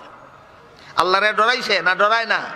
তাহলে যে শ্রোতারা আল্লাহর শাস্তিকে ভয় পায়, কোন কাজ করলে আল্লাহ শাস্তি দিবেন জানেন না, ওই কাজের কথা ওয়াজ করলেই এরা আমল করে ফেলে। আর যারা আল্লাহর শাস্তিকে ভয় পায় না, এদেরকে হাজারবার বলুন নামাজ না পড়লে জাহান্নামে যাবে, এরপরেও নামাজ পড়বে না। এদেরকে হাজারবার বলুন বেফরদা চললে জাহান্নামে যাবে, তারপরেও বেফরদা চলা ছাড়বে না। এদেরকে হাজারবার বলুন সুদের কারবার করলে জাহান্নামে যেতে হবে, এরা সুদের কারবার ছাড়বে না। এদেরকে হাজারবার বলুন ঘুষের কারবার করলে জাহান্নামে যেতে হবে, এরা ঘুষের কারবার ছাড়বে না। এদেরকে হাজারবার বলুন মদ খাইলে জাহান্নামে যেতে হবে, এরা মদ খাওয়া ছাড়বে না। এদেরকে হাজারবার বলুন গাঞ্জা খাইলে জাহান্নামে যেতে হবে, এরা গাঞ্জা খাওয়া ছাড়বে না। কেন? আসলেই আল্লাহকে ডরায় না। শ্রোতার অন্তরে যদি আল্লাহর ভয় থাকে, শ্রোতার অন্তরে যদি আল্লাহর ভয় থাকে, তাহলে এই শ্রোতা গুনার কাজের কথা শুনলেই, হেদায়েত করলেই, নসিহতের বাণী শুনাইলেই নসিহত থেকে বিরত হয়ে যাবে। আল্লাহর ভয় অন্তরে থাকলে কিভাবে মানুষ গুনার থেকে বিরত থাকে, কিভাবে মানুষ হেদায়েতের পথে অটল থাকে, এটা বুঝাইবার জন্য আপনাদেরকে তফসিরের ঘটনার থেকে, ইতিহাসের ঘটনার থেকে এক দুইটা ঘটনা শোনাই। মিশরের এক গৃহস্থের ছিল একটা আঙ্গুরের বাগান। মিশরের এক গৃহস্থের ছিল একটা আঙ্গুরের বাগান। আঙ্গুর পাকলে পরে চুরে বাগান থেকে আঙ্গুর চুরি করে নিয়ে যায়।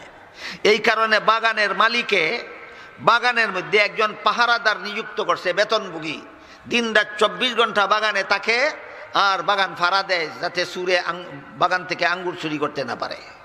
পাহারাদারের বাড়িতে তার বউ ছাড়া আর কেউ নাই। এখন পাহারাদার একা থাকে বাগানে, বউ একা থাকে বাড়িতে। এই কারণে মালিকে ব্যবস্থা করে দিছে, ঘর বানাইয়া দিছে বাগানের মধ্যখানো, যে ফারাদার তার বউরে লইয়া দিনটা 24 ঘন্টা থাকবো, বাগান ফাড়া দিব। এই হিসাবে পাহারাদার তার বউরে লইয়া এই গৃহস্থের বাগানের মধ্যে একটা ঘর বানাইয়া তাকে খায়, দিন কাটায় আর বাগান পাহারাদারি করে। একদিন বাগানের মালিক পাহারাদারের ঘরের ভিতরে ঢুকছে, ঢুককে দেখে পাহারাদারের বউ বড় সুন্দরী, সুন্দরী দেখে তার লোভ লেগে গেছে। লোভ লাগ, এখন আরেক বেটার বউয়ের উপরে লোভ লাগলে বেটার চোখের সামনে তো অপকর্ম করার সুযোগ হয় না। এই কারণে পাহারাদারকে একটা কাজের ফরমাইশ দিয়া বাগানের বাইরে পাঠিয়ে দিছে।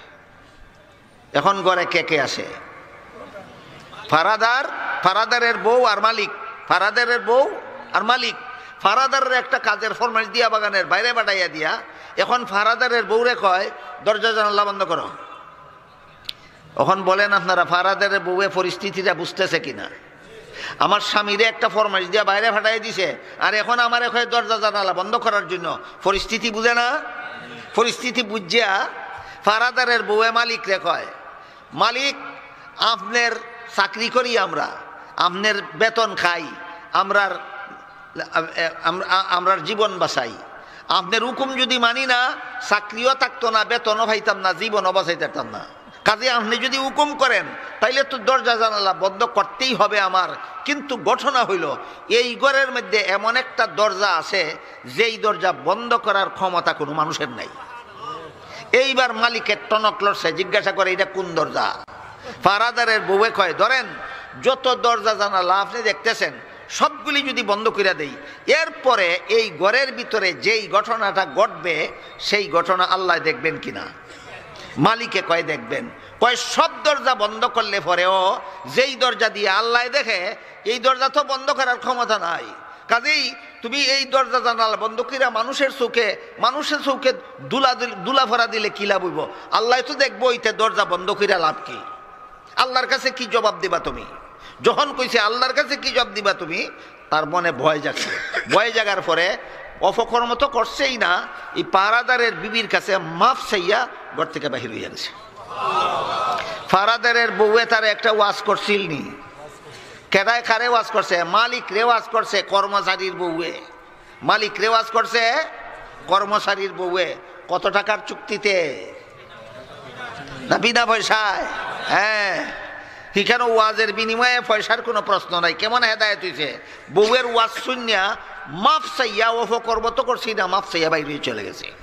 তাইলে ওয়াজের যার অন্তর আল্লাহর শাস্তির ভয় আছে, তারে ওয়াজ করলে সে ওয়াজ গ্রহণ করে। যার অন্তরে আল্লাহর শাস্তির ভয় নাই, তারে ওয়াজ করলে কোনোদিন ওয়াজ গ্রহণ করে না। একটা ঘটনা শোনাইলাম 2-3 মিনিটে, আপনারা রাজি হইলে 2-3 মিনিটে আরেকটা ঘটনা শোনাই। খলিফা উমর আইন জারি করে দিলেন, ব্যবসায়ীরা অসৎ ব্যবসায়ী করতে পারবে না, দুধের মধ্যে পানি মিশাইয়া দুধ বেচতে পারবে না। এরপরে রাত্রে ঘোরাফেরা কইরা প্রজা সাধারণের অবস্থা তদন্ত করতেন। গভীর রাত্রে খলিফা উমর ঘোরাফেরা করতে করতে এক ঘরের সামনে গিয়া শুনেন, একটা মেয়ের তার মায়ে কইতাছে, দুধের মধ্যে পানি মিশাও, রাত পুইয়া বেসন লাগবো, দুধের মধ্যে পানি মিশাইয়া রাখো, রাত পোহায়ে বেচতে হবে। মেয়ে মারে কয় খলিফা উমরের নিষেধ, খলিফা উমরের নিষেধ।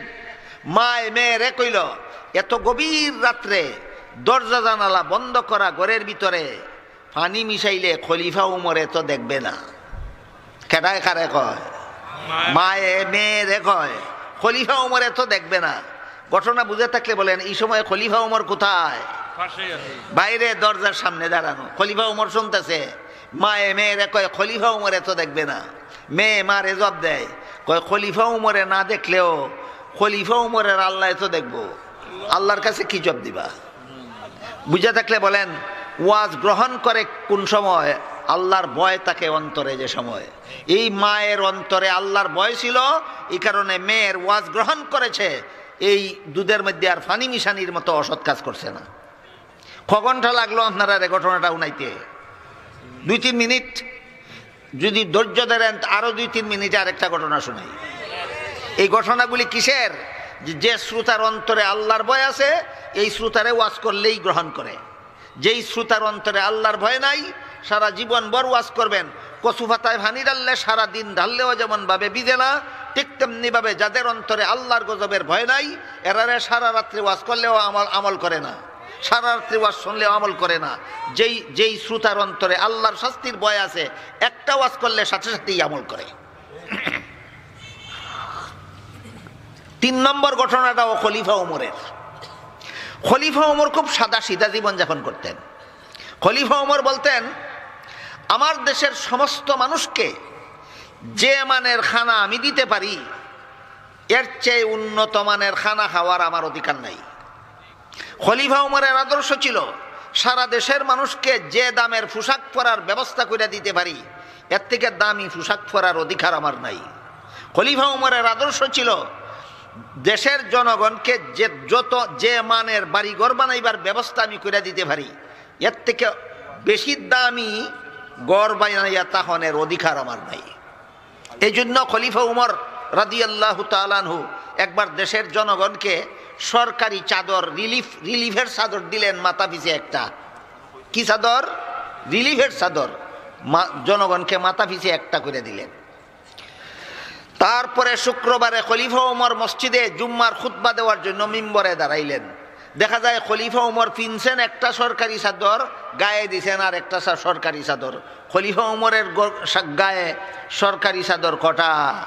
2টা। একজন সাধারণ মুসল্লিয়ে দাঁড়াইয়া কয়, খলিফা উমর, আমরা রে দিছেন একটা চাদর, আপনি লইছেন 2টা সরকারি চাদর, কোন অধিকারে?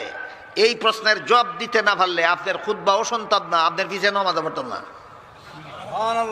কথা বুঝলেন কিনা দেখেন। খলিফা উমর বলেন, প্রশ্নকারী, তোমার প্রশ্নের জন্য তোমাকে ধন্যবাদ।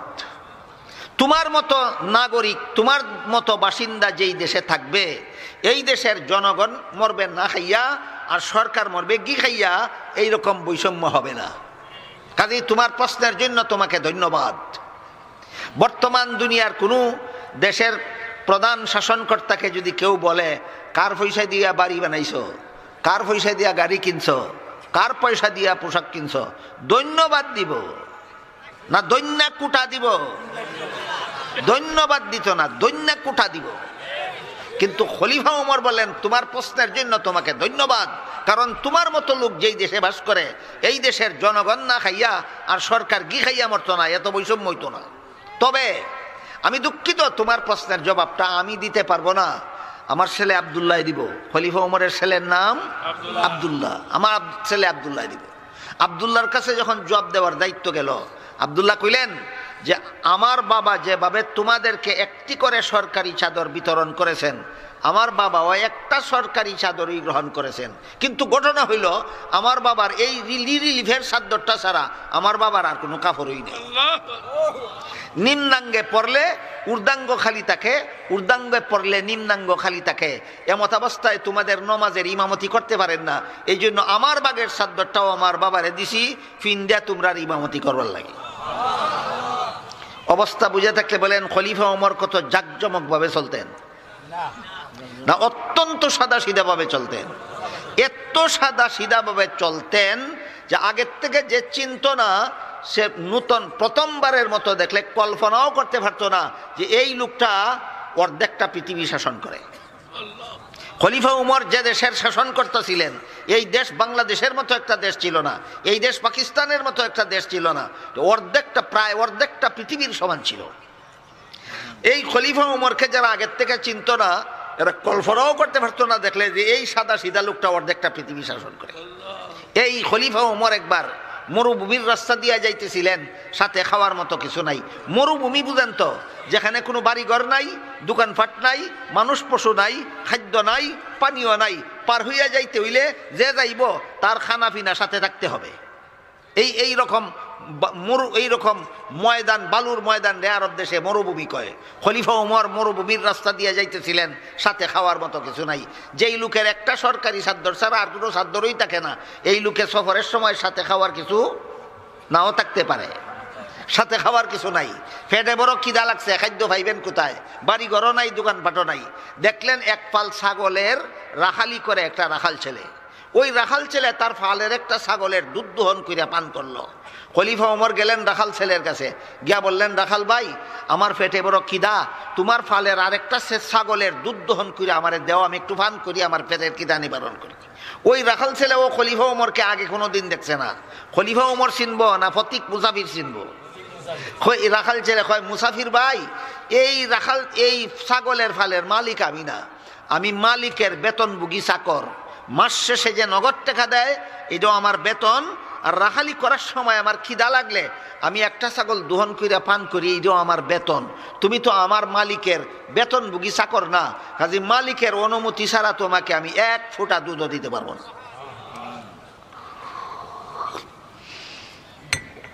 খলিফা ওমরের আশা পুরাইল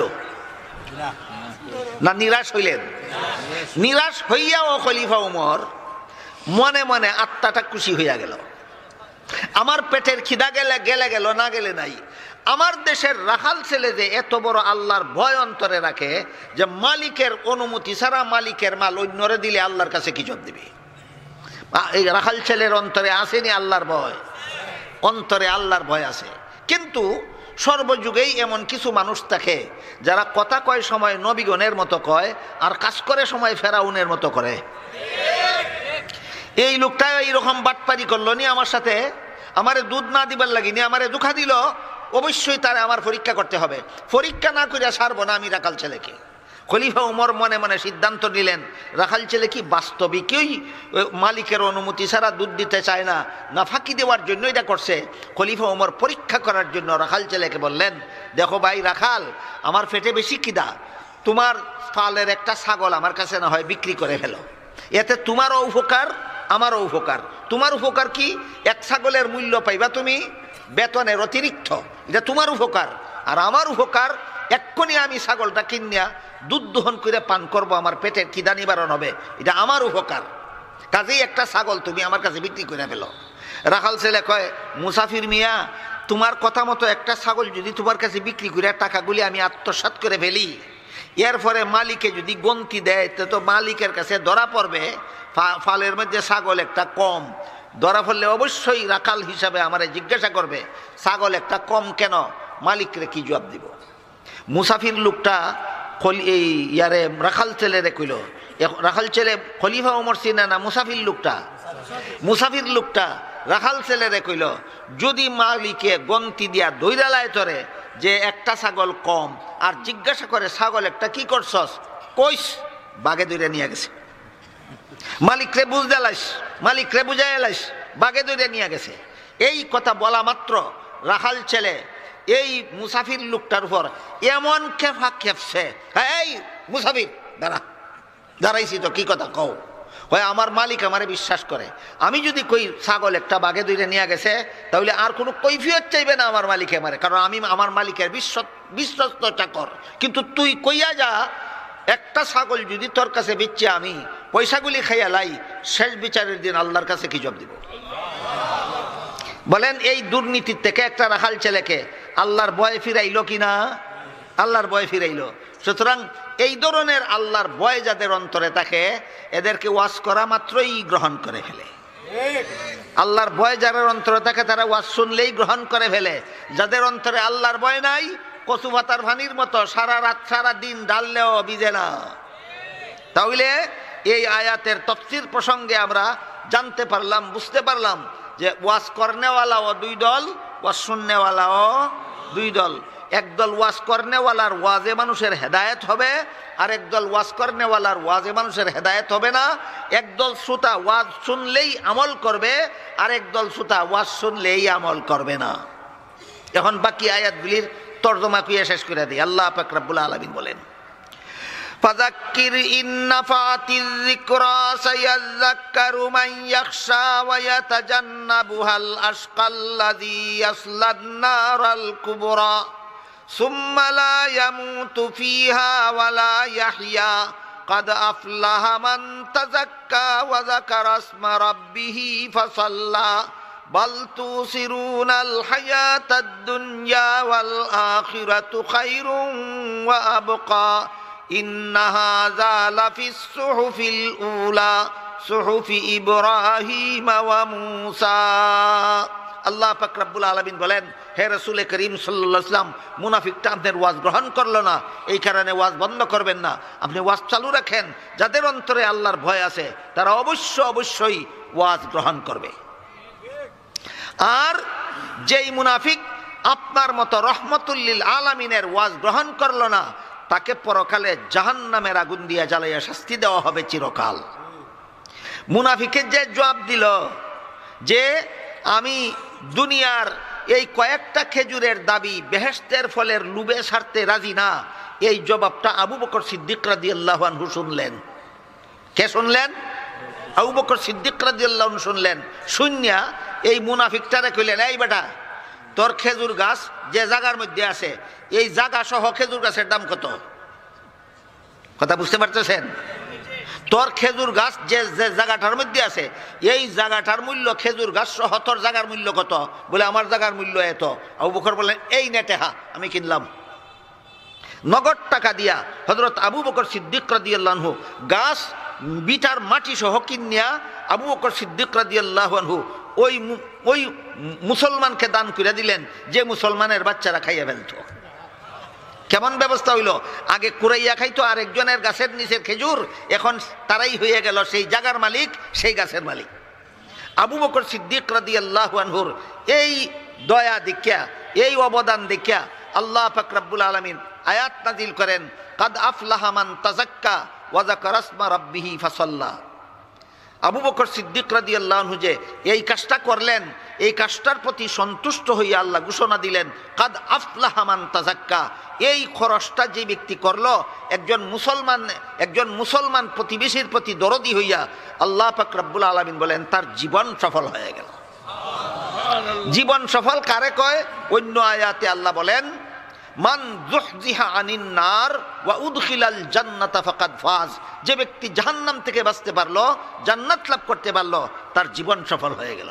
আল্লাহ পরিষ্কার ঘোষণা দিলেন, আবু বকর জাহান্নাম থেকে মুক্ত, আবু বকর জান্নাতের অধিকারী। এরপরের আয়াতগুলিতে আল্লাহ সামগ্রিকভাবে সারা দুনিয়ার সমস্ত মানুষকে একটা নসিহত করেছেন, একটা ওয়াজ করেছেন। এখন কার ওয়াজ চলতেছে? আল্লাহর। এখন কার ওয়াজ চলতেছে? আল্লাহর। শোনেন আল্লাহ ওয়াজ করে কি বলেন, বাল তুসিরুনাল হায়াতাদ দুনিয়া ওয়াল আখিরাতু খায়রুম ওয়া আবকা। তোমরা যারা দুনিয়ার বুকবিলাসকে প্রাধান্য দাও আখিরাতের বুকবিলাসের উপর, দুনিয়ার বুকবিলাসকে প্রাধান্য দাও আখিরাতের বুকবিলাসের উপর, তোমরা মনে রেখো, তোমরা ভালো রকম স্মরণ রেখো, দুনিয়ার বুকবিলাসে আর আখিরাতের বুকবিলাসে দুইটা পার্থক্য আছে। এক নম্বর, দুনিয়ার বুকবিলাস ক্ষণস্থায়ী, আখিরাতের বুকবিলাস চিরস্থায়ী। দুই নম্বর, দুনিয়ার ক্ষণস্থায়ী বুকবিলাসও অতি তুচ্ছ, আখিরাতের বুকবিলাস অনেক উন্নত মানের। কাজেই যারা দুনিয়ার ক্ষণস্থায়ী তুচ্ছ বুকবিলাস পাইয়া আখিরাতের চিরস্থায়ী উন্নত মানের বুকবিলাস ভুলে যায়, তাদের মতো বুকা জগতে আর কেউ হতে পারে না। বাল তুসিরুনাল হায়াতাদ দুনিয়া ওয়াল আখিরাতু খায়রুম ওয়া আবকা ইন্না হাযা লাফিস সুহুফিল উলা সুহুফি ইব্রাহিম ওয়া মূসা। দুনিয়া এবং আখিরাতের এই পার্থক্য আল্লাহ পূর্ববর্তী সমস্ত আসমানি কিতাবে নাজিল করেছেন। মূসা আলাইহিস সালামের কাছে তাওরাত কিতাব নাজিল করে, ঈসা আলাইহিস সালামের কাছে ইনজিল কিতাব নাজিল করে, দাউদ আলাইহিস সালামের কাছে জাবুর কিতাব নাজিল করে, মুহাম্মদুর রাসূলুল্লাহ সাল্লাল্লাহু আলাইহি ওয়াসাল্লামের কাছে কোরআন নাজিল করে। দুনিয়ার মানুষকে এই কথা আল্লাহ বুঝাইয়া দিয়েছেন, দুনিয়ার বুকবিলাস ক্ষণস্থায়ী এবং তুচ্ছ, আখিরাতের বুকবিলাস চিরস্থায়ী এবং উন্নত মানের। আল্লাহ আপনাদের আমাদের সবাইকে আল্লাহর এই নসিহত গ্রহণ করার, আল্লাহর এই ওয়াজ আমল করার তৌফিক দান করুন। সবাই বলুন আমিন। সুবহান রাব্বিকা রাব্বিল ইজ্জাতি আম্মা ইয়াসিফুনা ওয়া সালামুন আলাল মুরসালিন ওয়ালহামদুলিল্লাহি রাব্বিল আলামিন। আলহামদুলিল্লাহিল্লাযী হাদানা লিহাযা ওয়া মা কুন্না লিনাহতাদিয়া লাউলা আন হাদানাল্লাহ। ربنا ظلمنا أنفسنا وإن لم تغفر لنا وترحمنا لنكونن من الخاسرين. ربنا آتنا في الدنيا حسنة وفي الآخرة حسنة وقنا عذاب النار. ربنا لا تزغ قلوبنا بعد إذ هديتنا وهب لنا من لدنك رحمة ইন্নাকা আনতাল ওয়াহ্হাব। ইয়া আল্লাহ, এই মুবারক তাফসীরুল কুরআন সম্মেলনকে কবুল আর মঞ্জুর করুন। ইয়া আল্লাহ, এই সম্মেলনের উসিলায় আমাদের জিন্দেগানকে হেদায়েত করুন। ইয়া আল্লাহ, সমস্ত মুমিন মুসলমান মুর্দেগানকে নাজাত দান করুন। ইয়া আল্লাহ, আমার কাছে যারা যত রকমের দোয়ার দরখাস্ত করেছেন, ইয়া আল্লাহ, প্রত্যেকের নেক দোয়াকে কবুল মঞ্জুর করুন। ইয়া আল্লাহ, যারা যত আশা নিয়ে হাত উঠাইছি প্রত্যেকের নেক বাসনারে কবুল আর মঞ্জুর করুন। ইয়া আল্লাহ, যে সমস্ত উলামায়ে কেরাম বুজুর্গানে দিন মুমিন মুসলমান দুনিয়াতে বাঁচিয়ে আছেন, ইয়া আল্লাহ, তাদের সবাইকে হায়াতে তয়্যিবা দান করুন। ইয়া আল্লাহ, যে সমস্ত উলামায়ে কেরাম বুজুর্গানে দিন মুমিন মুসলমান দুনিয়া থেকে বিদায় হইয়া গেছেন, ইয়া আল্লাহ, তাদের কবরকে জান্নাতের বাগান বানাইয়া দিন। ইয়া আল্লাহ, আমাদের অসুস্থদেরকে সুস্থতা দান করে দিন। ইয়া আল্লাহ, আমাদের অভাবগ্রস্তদের অভাব দূর করে দিন। ইয়া আল্লাহ, ঋণগ্রস্তদের ঋণ পরিশোধ করার তৌফিক দান করে দিন। ইয়া আল্লাহ, দুঃখীদের দুঃখ দূর করে দিন। ইয়া আল্লাহ, পেরেশানদের পেরেশানি দূর করে দিন। ইয়া আল্লাহ, সমস্যা জর্জরিতদের সমস্যার সমাধান করে দিন। ইয়া আল্লাহ, আমরা যারা গুনার পথে চলতেছি আমাদেরকে তওবা করিয়া সওয়াবের পথে ফিরে আসার তৌফিক দান করে দিন। ইয়া আল্লাহ, খালিস তওবার মাধ্যমে আমাদের জীবনের গুনাহ মাফ করে দিন। ইয়া আল্লাহ, গুনাহগার অবস্থায় আমাদেরকে আজরাইলের সাথে সাক্ষাৎ করাইবেন না। ইয়া আল্লাহ, গুনাহগার অবস্থায় আমাদেরকে কবরে ঢুকাইবেন না। ইয়া আল্লাহ, গুনাহগার অবস্থায় আমাদেরকে হাসরের মাঠে উঠাইবেন না। ইয়া আল্লাহ, গুনাহগার অবস্থায় আমাদেরকে পুলসিরাতের পুলে উঠাইবেন না, বরং আখিরাতের পথে যাত্রা করার আগেই আমাদেরকে ওই তওবার তৌফিক দান করুন যে তওবার দ্বারা জীবনের সমস্ত গুনাহ মাফ হইয়া পাক পবিত্র হইয়া পরকালের পথে যাত্রা করতে পারি। ইয়া আল্লাহ, আমাদের পক্ষ থেকে লাখ লাখ কোটি কোটি দুরুদ আর সালাম রাসূল করিম সাল্লাল্লাহু আলাইহি ওয়াসাল্লামের রওজা শরীফে পৌঁছাইয়া দিন। রব্বানা তাকাব্বাল মিন্না ইন্নাকা আনতাস সামিউল আলিম ওয়া তুব আলাইনা ইন্নাকা আনতাত তাওয়াবুর রাহিম ওয়া সুবহানা রাব্বিকা রাব্বিল ইজ্জাতি আম্মা ইয়াসিফুন ওয়া সালামুন আলাল মুরসালিন ওয়ালহামদুলিল্লাহি রাব্বিল আলামিন। আমিন বিরহমাতিকা ইয়া আরহামার রাহিমিন।